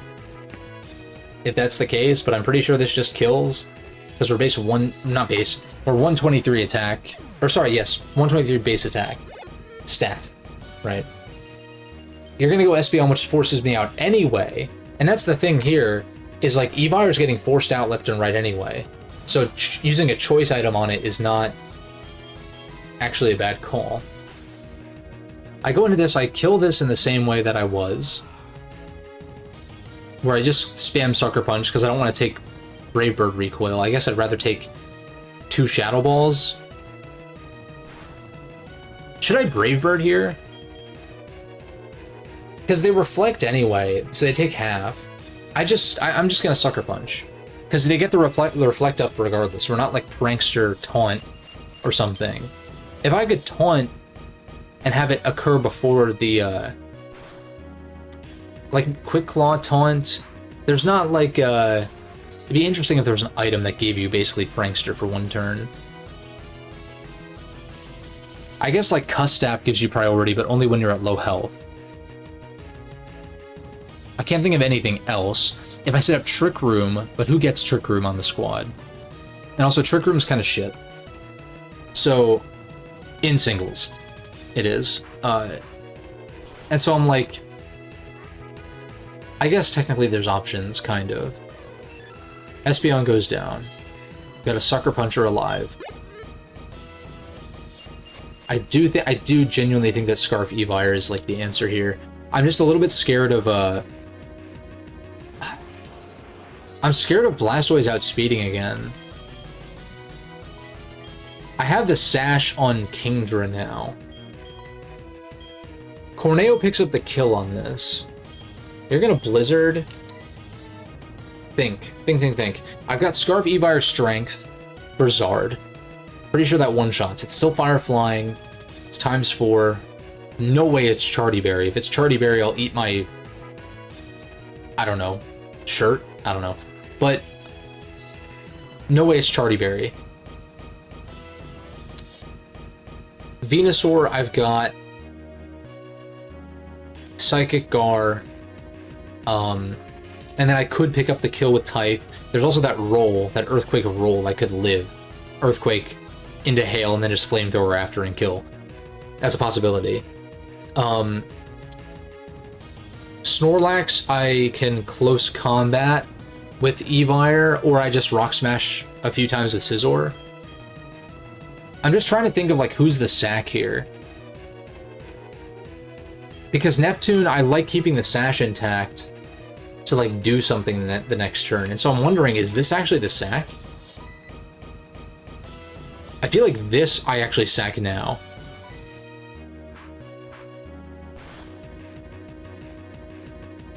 Oh, I forgot about Reflect. Okay, never mind. Well, we get a little bit of chip, I guess. I still think that Honchkrow is actually not...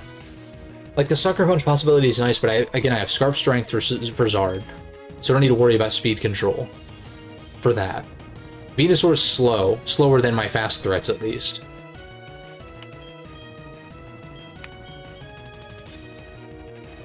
I just have to win the speed tie with Gar, I think. Unfortunately.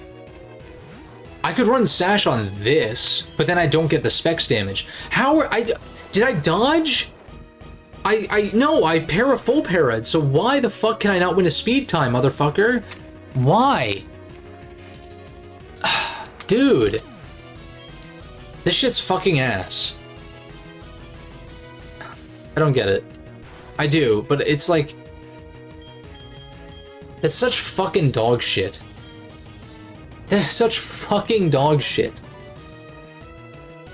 I'm reviving again. You will win this speed tie. Unless, like, its nature or something is randomized each time, which I don't think is how this works. Maybe? Is it randomly just getting plus speed natures or something stupid? This shit's so fucking dumb. Because I hate it because it's possible. Like, if I just got 6-0'd, like, off rip, that'd be a different story. Then it's like, okay, maybe I should go, like, rethink my strategy or like, go train up or whatever. But that's not what's happening here. This is clearly feasible if luck is, like, at least somewhat on my side. I don't need Full Para from Gar, but I just needed Thunderbolt to, like, you know, do damage? Like, outspeed? This fat fuck on the other side of my screen? Please? Okay. Okay. So we won the speed tie. Most random speed tie of all time. Please kill.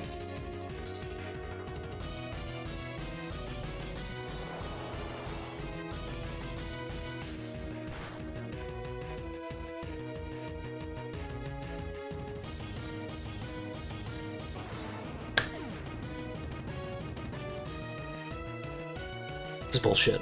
This is actually bullshit. You don't die to hail. Yeah. So you get to heal up, which is dog. Fuck?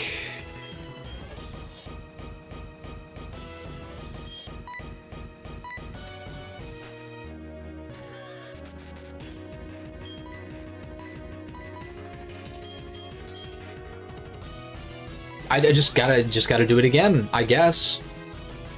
I fucking guess. And again, and again, and again, because he has a million full restores.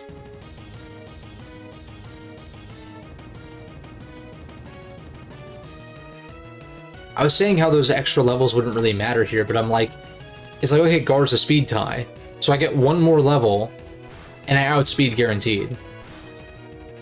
So maybe after this, maybe we just go to Viridian Forest and fuck everyone up.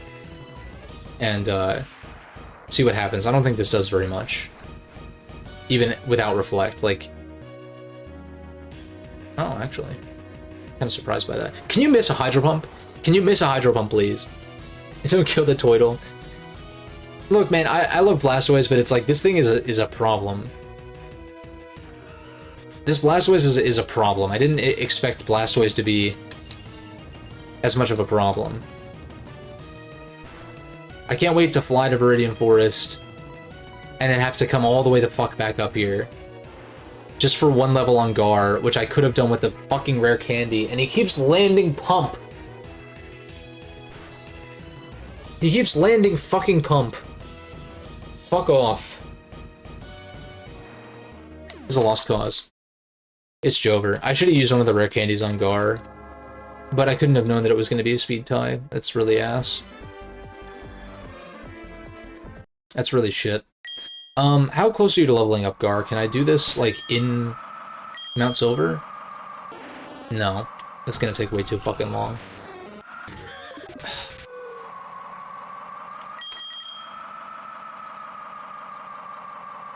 So fucking annoying. So fucking annoying, dude. Alright. What a waste of goddamn time. I should have just done Viridian Forest. And now I'm gonna go do Viridian Forest, and then school is ass, and then it's not gonna feel satisfying. So that's fun.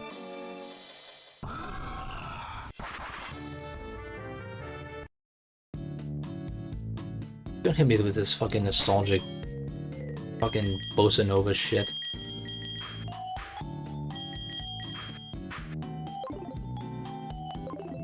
Alright, Gar.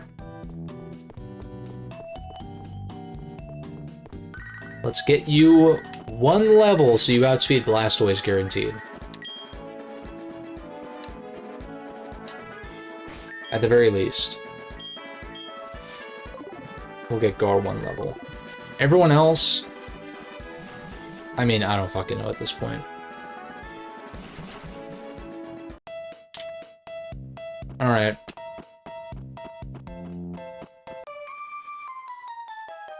Ba-da-ba-ba-ba. I'm so done with this shit. Oh my god. Hey, yo, calm down.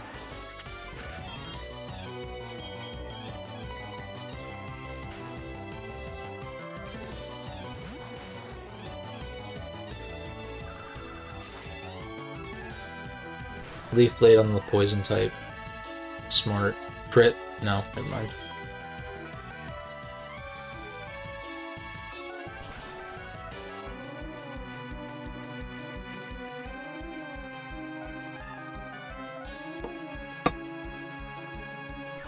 Tailwinds, okay.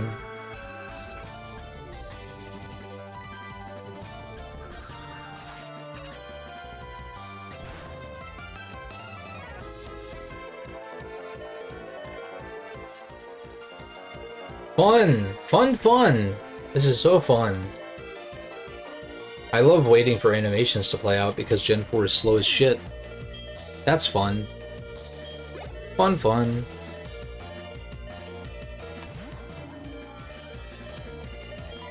You're not even a fairy type, I don't know why you went into this.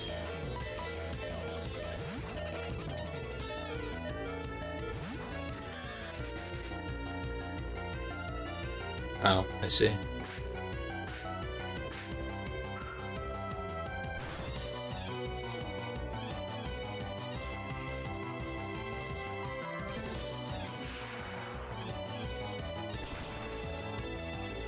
Also, if Oni had Volt Tackle already, which I think it gets in the 70s, I want to say.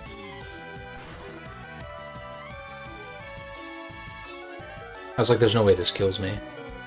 Oh, I forgot about E-Speed. Fuck you. It's fine, because I just want Gar to get the experience anyway, but... Dude, this is so fucking slow. I'm so annoyed. I'm like, can I just be done with this? Please. Please. I promise I actually like HGSS, but like... Please.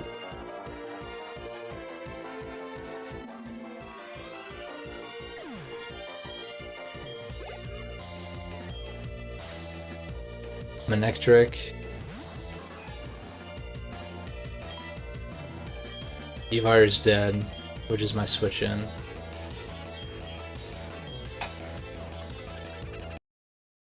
I'm just gonna fucking make everyone level 70 in PK Hex. I'm done. I don't want to fight all these trainers slow as shit and then come all the way the fuck back up here. There's no way. I'm not doing that. I'm not doing that. So you know what? Not changing. I'm literally not changing anything else. All I am doing. In fact, I could just give myself rare candies to make sure, to like show that like I'm not changing anything. I don't want to do this.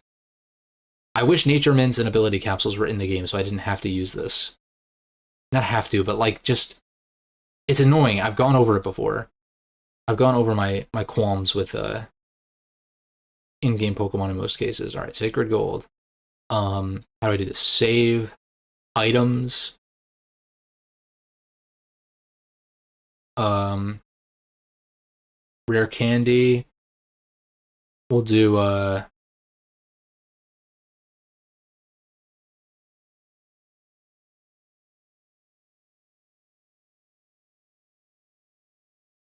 Save, export save, Sacred Gold, overwrite, blah, blah, blah. I think Pokemon World Tournament's gonna be way more fucking fun to me. Because then it's like, I don't even mind if I lose, but it's like, I don't mind if I lose here either, but it's just, it's so...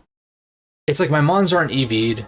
It's like all the things. It's like Pokemon World Tournament is going to be basically competitive Pokemon just against a computer. Which to me sounds more enjoyable long-term than something like this. Where are my rare candies? I literally added them. Alright, I don't know how this works. And I'm fucking butchering the stream right now because of closing the game out again, because I have to. Well, I guess, okay, I could copy the save. Where the fuck is this? Okay. Open. Open. Items. I gave myself rare candies, I don't understand. Oh, I have to do it in the medicine pouch, I guess. Okay.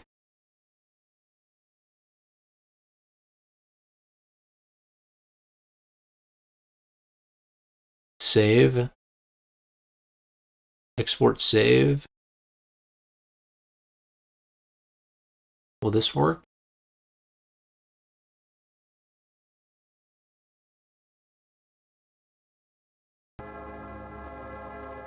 Screen up.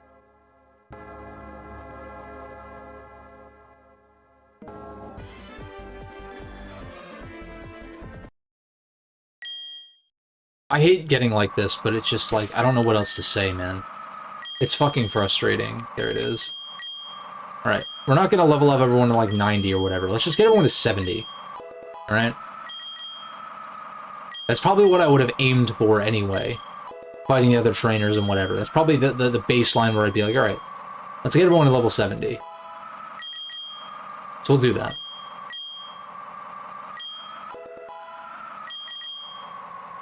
Very slowly.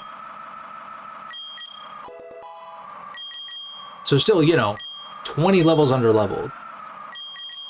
But just that tad bit faster, that tad bit stronger, that tad bit bulkier.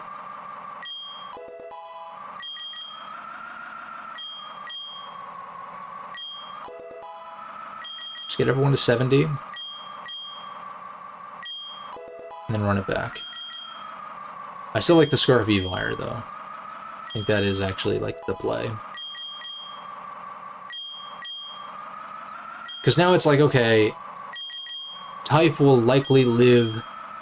Oh, well, okay, Typh only gained 1 level, so it's like maybe it doesn't live the EQ exchange with Venusaur, but more likely to, certainly. Guard definitely is going to outspeed Blastoise now, so that's no longer a factor. I can guarantee to get the Thunderbolt chip I need on it.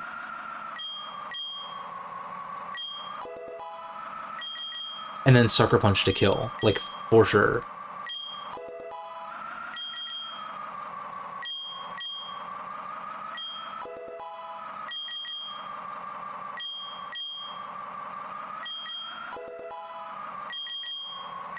Oh, and we get Volt Tackle? Alright, it's over. Obviously, I have to worry about, Reflect. But if I click Reflect, or sorry, if I click Volt Tackle after Reflect wears off, if I can somehow... There's not really a good way for me to stall that with, It's not really a good way for me to stall that Reflect, really. I could put Brick Break back on Evire, I guess. But I don't think that's very good either. Because then I have to come back out, Brick Break, not die. And then, like, come back in with Scarf, and... Maybe I don't even need Scarf for certain mons, now that it's 4 levels higher, but yeah. Alright, everyone's level 70. Right? That's the baseline I probably would have gone for. I just really don't want to battle regular trainers right now to get to that point. It's so fucking tedious and boring. Oh my god.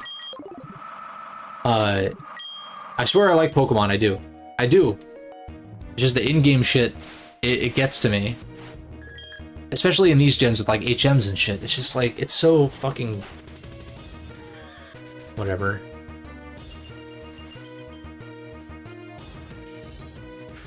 Again, it's not hard to it would not be hard to improve on this. There's just a bunch of like tiny things that could be so easily improved from Game Freak's end, but they will never do it. They will never do it. They will if they re-release HGSS, it's gonna be vanilla HGSS. I think that might end up being a 1,000-year door scenario where the remake or re-release comes out and people are like, well, actually, there's more problems here than we realized back in the day. It doesn't make it a bad game, but it's like, yeah, the 1,000-year door is kind of tedious and all that, and I enjoyed it fine. I did. I think I came away from playing those two games maybe preferring 1,000-year door at least by some margin, but when I heard some people's criticisms of it when the remake came out, I was like, yeah, that makes sense. That's like totally fair. I wish there was some way for me to stop this reflect.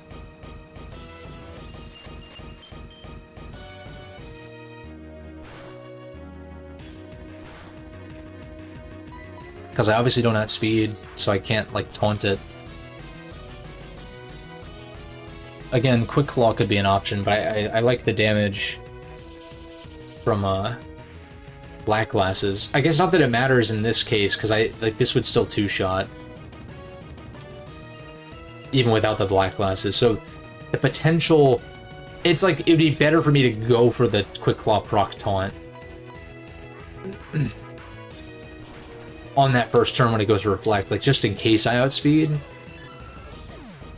I could even fuck around a little bit, like in this exchange between Honchkrow and Espeon to try to stall out more reflect turns. Like, that's also an option.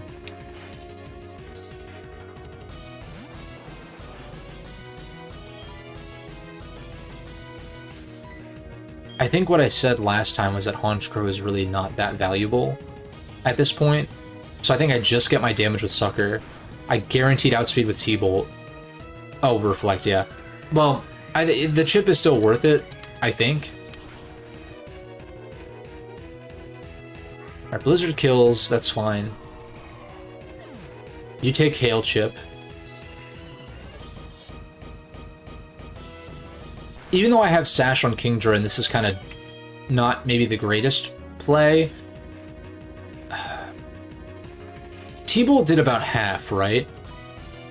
Last time, we're 4 levels higher on this. I'm wondering, like, do I go into Kingdra here? Like, do I stall out more reflect turns? Because then maybe Oni kills with Volt Tackle also. So, like, maybe... Because we can stall out a couple of turns here. We also dodge. Every time I say the word dodge, I think of fucking DBZ Abridged, which is hilarious. Why don't you dodge? That shit's fucking funny. But, yeah, alright, our Sash is broken. We also live 1. So we're in safely. Maybe that's actually what the correct line was then. Bait the Hydro Pump, go into my ×4. And then I can freely get, some Draco Chip off. Assuming I don't get frozen or miss, or whatever. As long as I don't get him into range of using a full restore. Okay, we get frozen. I guess that's maybe fine, hopefully. Because you get 2 more turns of Hail Chip. At which point, I want to say T-Bolt, with the 4 additional levels, I think will kill from that range. It definitely would have with Draco Chip, but it's fine. I think. I hope. Although, wait, does Reflect wear off here? Because then I could just Volt Tackle, and I think you just die. I didn't see the thing for Reflect wearing off, so maybe it's one more... It could be Light Clay, I guess. It could have been Light Clay Espeon. So 8 turns instead of 5. Oh my fucking god, you lived. You fucking bastard.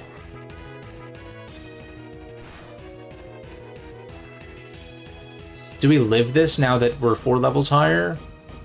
No, because you're torrent boosted, because you're an asshole. Reflect wears off. You don't die to hail, right? It's close. Yeah, you barely don't. I just Volt Tackle, fuck you. You're gonna heal up. I'm Volt Tackling. Goodbye. If this doesn't one-shot, it's definitely two shots, for sure. We take a shit ton of recoil, but... what can revenge kill us? We're scarfed. I think this kills you. Like... I'd be surprised if it didn't. Well, no, I could see it living on, like, one. Okay, it dies. Crit? Did it matter? Did it matter? Maybe. Worst case, it puts you in range of, like, more full restorers. In which case, I just burn through your full restores at that point. If he goes Zard, I think I just Volt Tackle, but I think you are gonna go Venusaur. Yeah. Precisely. When I've already lost my Venusaur answers. So that's fun. Although, wait, I did establish that Sizz actually beats this 1v1. It should. Because it's a physical set for some reason. So you go for EQ. Which should be fine. I know you're a Venusaur and you're 20 levels higher than me, but... oh my god. Oh my god, it does so much. Why does that do so much? I think I live one more plus Hail. Yeah, I should. I just Bug Bite for maximum... oh my god, it's SD.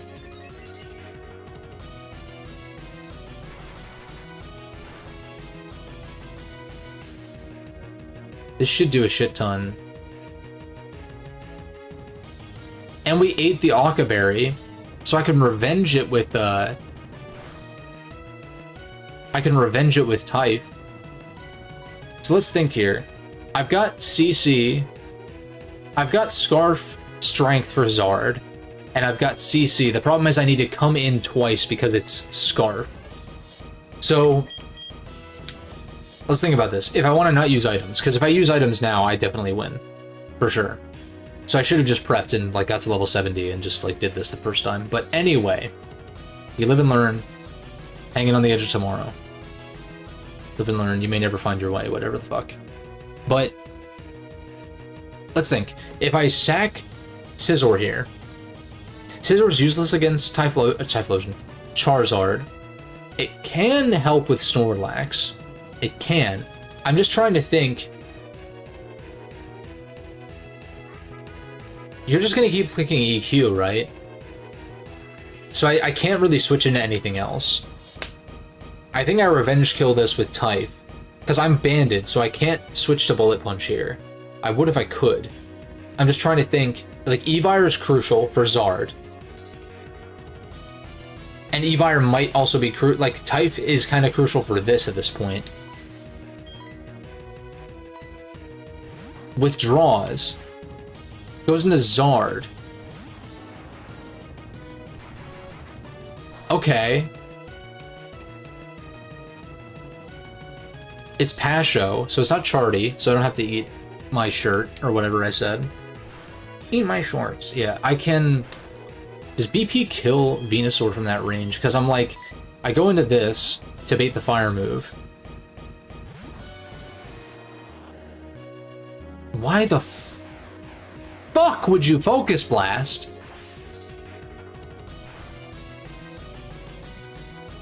Why the fuck would you Focus Blast? That makes no sense. I hate this game. No, I don't, but...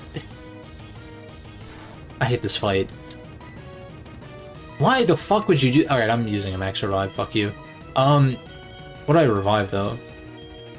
Maybe I just Full Restore something. Or Hyper Potion, whatever. You know what? Red uses like 4,000 Full Restores. I'm gonna use Full Restores. Do this so I can beat the Venu 1v1. Because what? Okay, Typh dies. I don't know why the fuck he Focus Blasted. It makes no, like, negative sense. I just go with Scarf Strength, Evire, Kill. Yeah. Go into Evire. With Scarf. Should outspeed. With Strength. And then regardless of what he goes into after, I think I go hard Sizz. And like I was saying, I still have full restores I can use because Red's you gonna use like 4 of them or whatever. I'll use 4 of them. Why? Why not? Wobbuffet. It's just like... It's dumb. I want an even playing field, like, actually. In which case, if my squad was level 90, it'd be, like, such a cakewalk, it's not even funny. Do I just strength this? Does that kill? I guess if it does, then, we just take the kill, and then... Okay, it doesn't kill. Goes for EQ. Okay. I have full restores. I live, multiple EQs on Scizor. That crit was just an, salt in the wound kind of scenario. You don't die to hail. Barely. Again, outliving hail, barely. Which is great. Alright, easy bug bite on the full restore. Can I beat Snorlax with bug bite?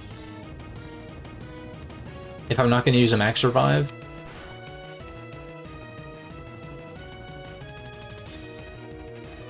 Yeah, like, this is a pretty clean 2-hit KO. With hail, especially. Helps with the roll. Okay. Goes for EQ. I don't know what Snorlax could possibly have. Does Snorlax get Fire Punch? I doubt it. In this gen? I don't think so.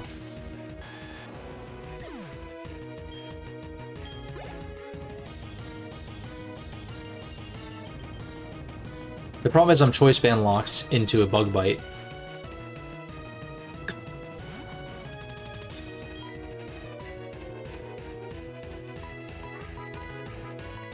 I'm just gonna full restore and see what you do. If it starts cursing, I'm kind of screwed. I think. Goes for Body Slam. Welcoming me to the jam. Yep, the jam. That's the jam right there. I still have 2 more full restores though. Let me get Hail Chip on this. I have to click Bug Bite because of Choice Band. It's just gonna keep clicking Body Slam, so as long as I don't get full parried a million times. Okay. Bug Bite. How much does this do? The Choice Band Technician boosted. You don't have much of a defense stat. Stole your Chesto. So you can't Resto Chesto. I use my 3rd full restore here. He doesn't full restore this turn, I don't think. If this Body Slam doesn't full para me, and or if it full para, it's not full para. If this Body Slam doesn't para, and or if it does para but I don't full para, then I think I just win here. Okay, no para. I think you die to this next Bug Bite, plus 2 turns of Hail. I don't think you're low enough to click Rest. Either. I guess we'll see.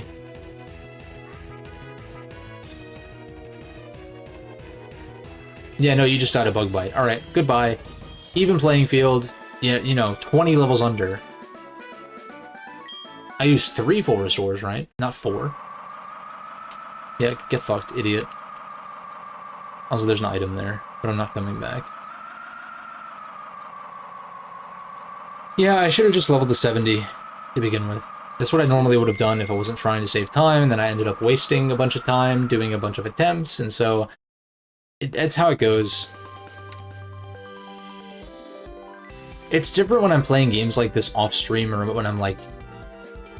Like, like, it's frustrating when stuff like that happens in, like, an SMT game or something, but it's also just, like...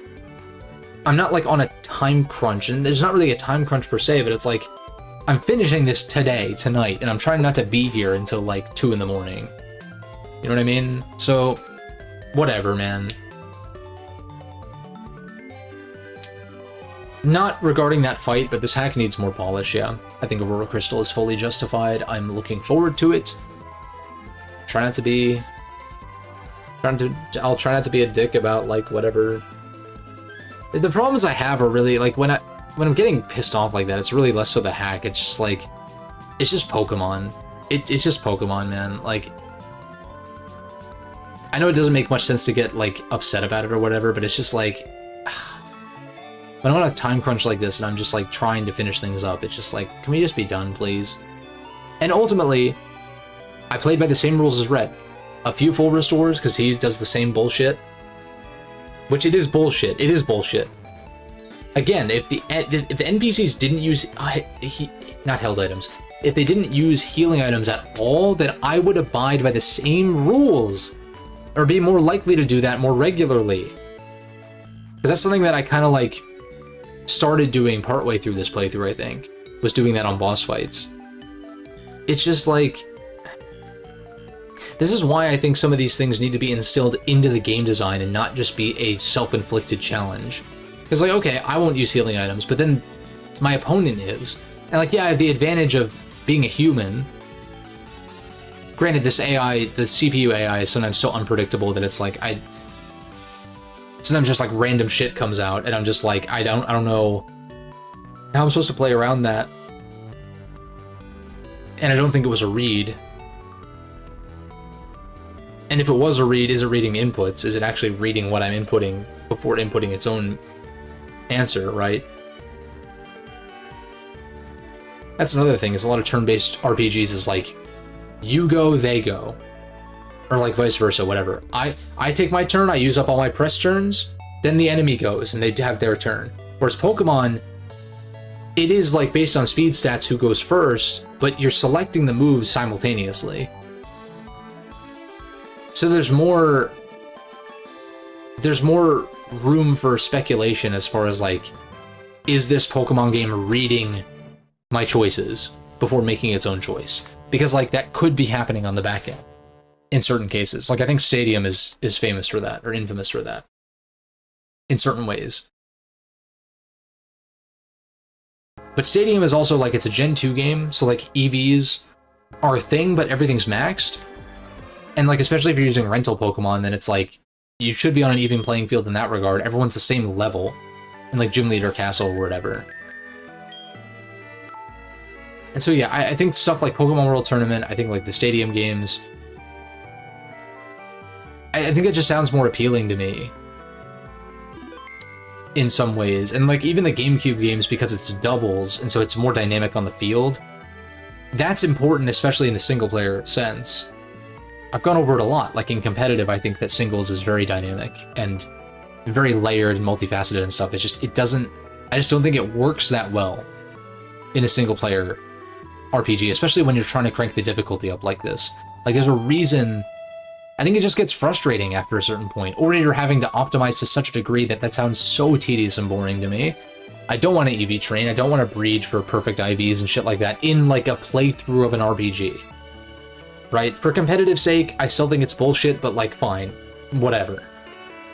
Because I just play on Showdown anyway. But it's like, it's a whole can of worms. Another reason to look forward to ZA, because it has like an actual... The battle system is like, I feel like more...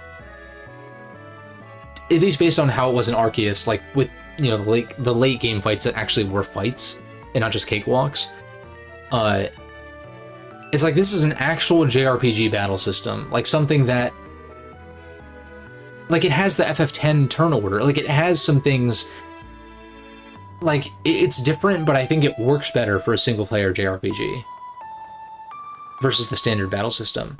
I don't think that battle system would work great in a competitive setting though, in the same way that the current system does for singles and doubles. So, but it's also like, why can't we have both, right? Like, maybe I just become a Pokemon Legends head, and I just play... Like, I just stick around for, like, the Legends game single player. And I don't even bother with, like, the other shit. You know, your Sword and Shields or Scarlet and Violets. Like, what if I just play the Legends games? If those are more my speed as far as, like, single player JRPG experiences. It could be. Gotta see how ZA turns out. Gotta see if they do a third one. Gotta see if blah, blah, blah, blah, blah. Gotta see if they turn things around with, like, a typical... like Gen 10 entry or whatever Black and White remakes end up happening. Not holding my breath, but it'd be cool. It'd be nice. It'd be fun if they get their shit together over there and release, you know, a polished product that like isn't like mind-numbingly tedious.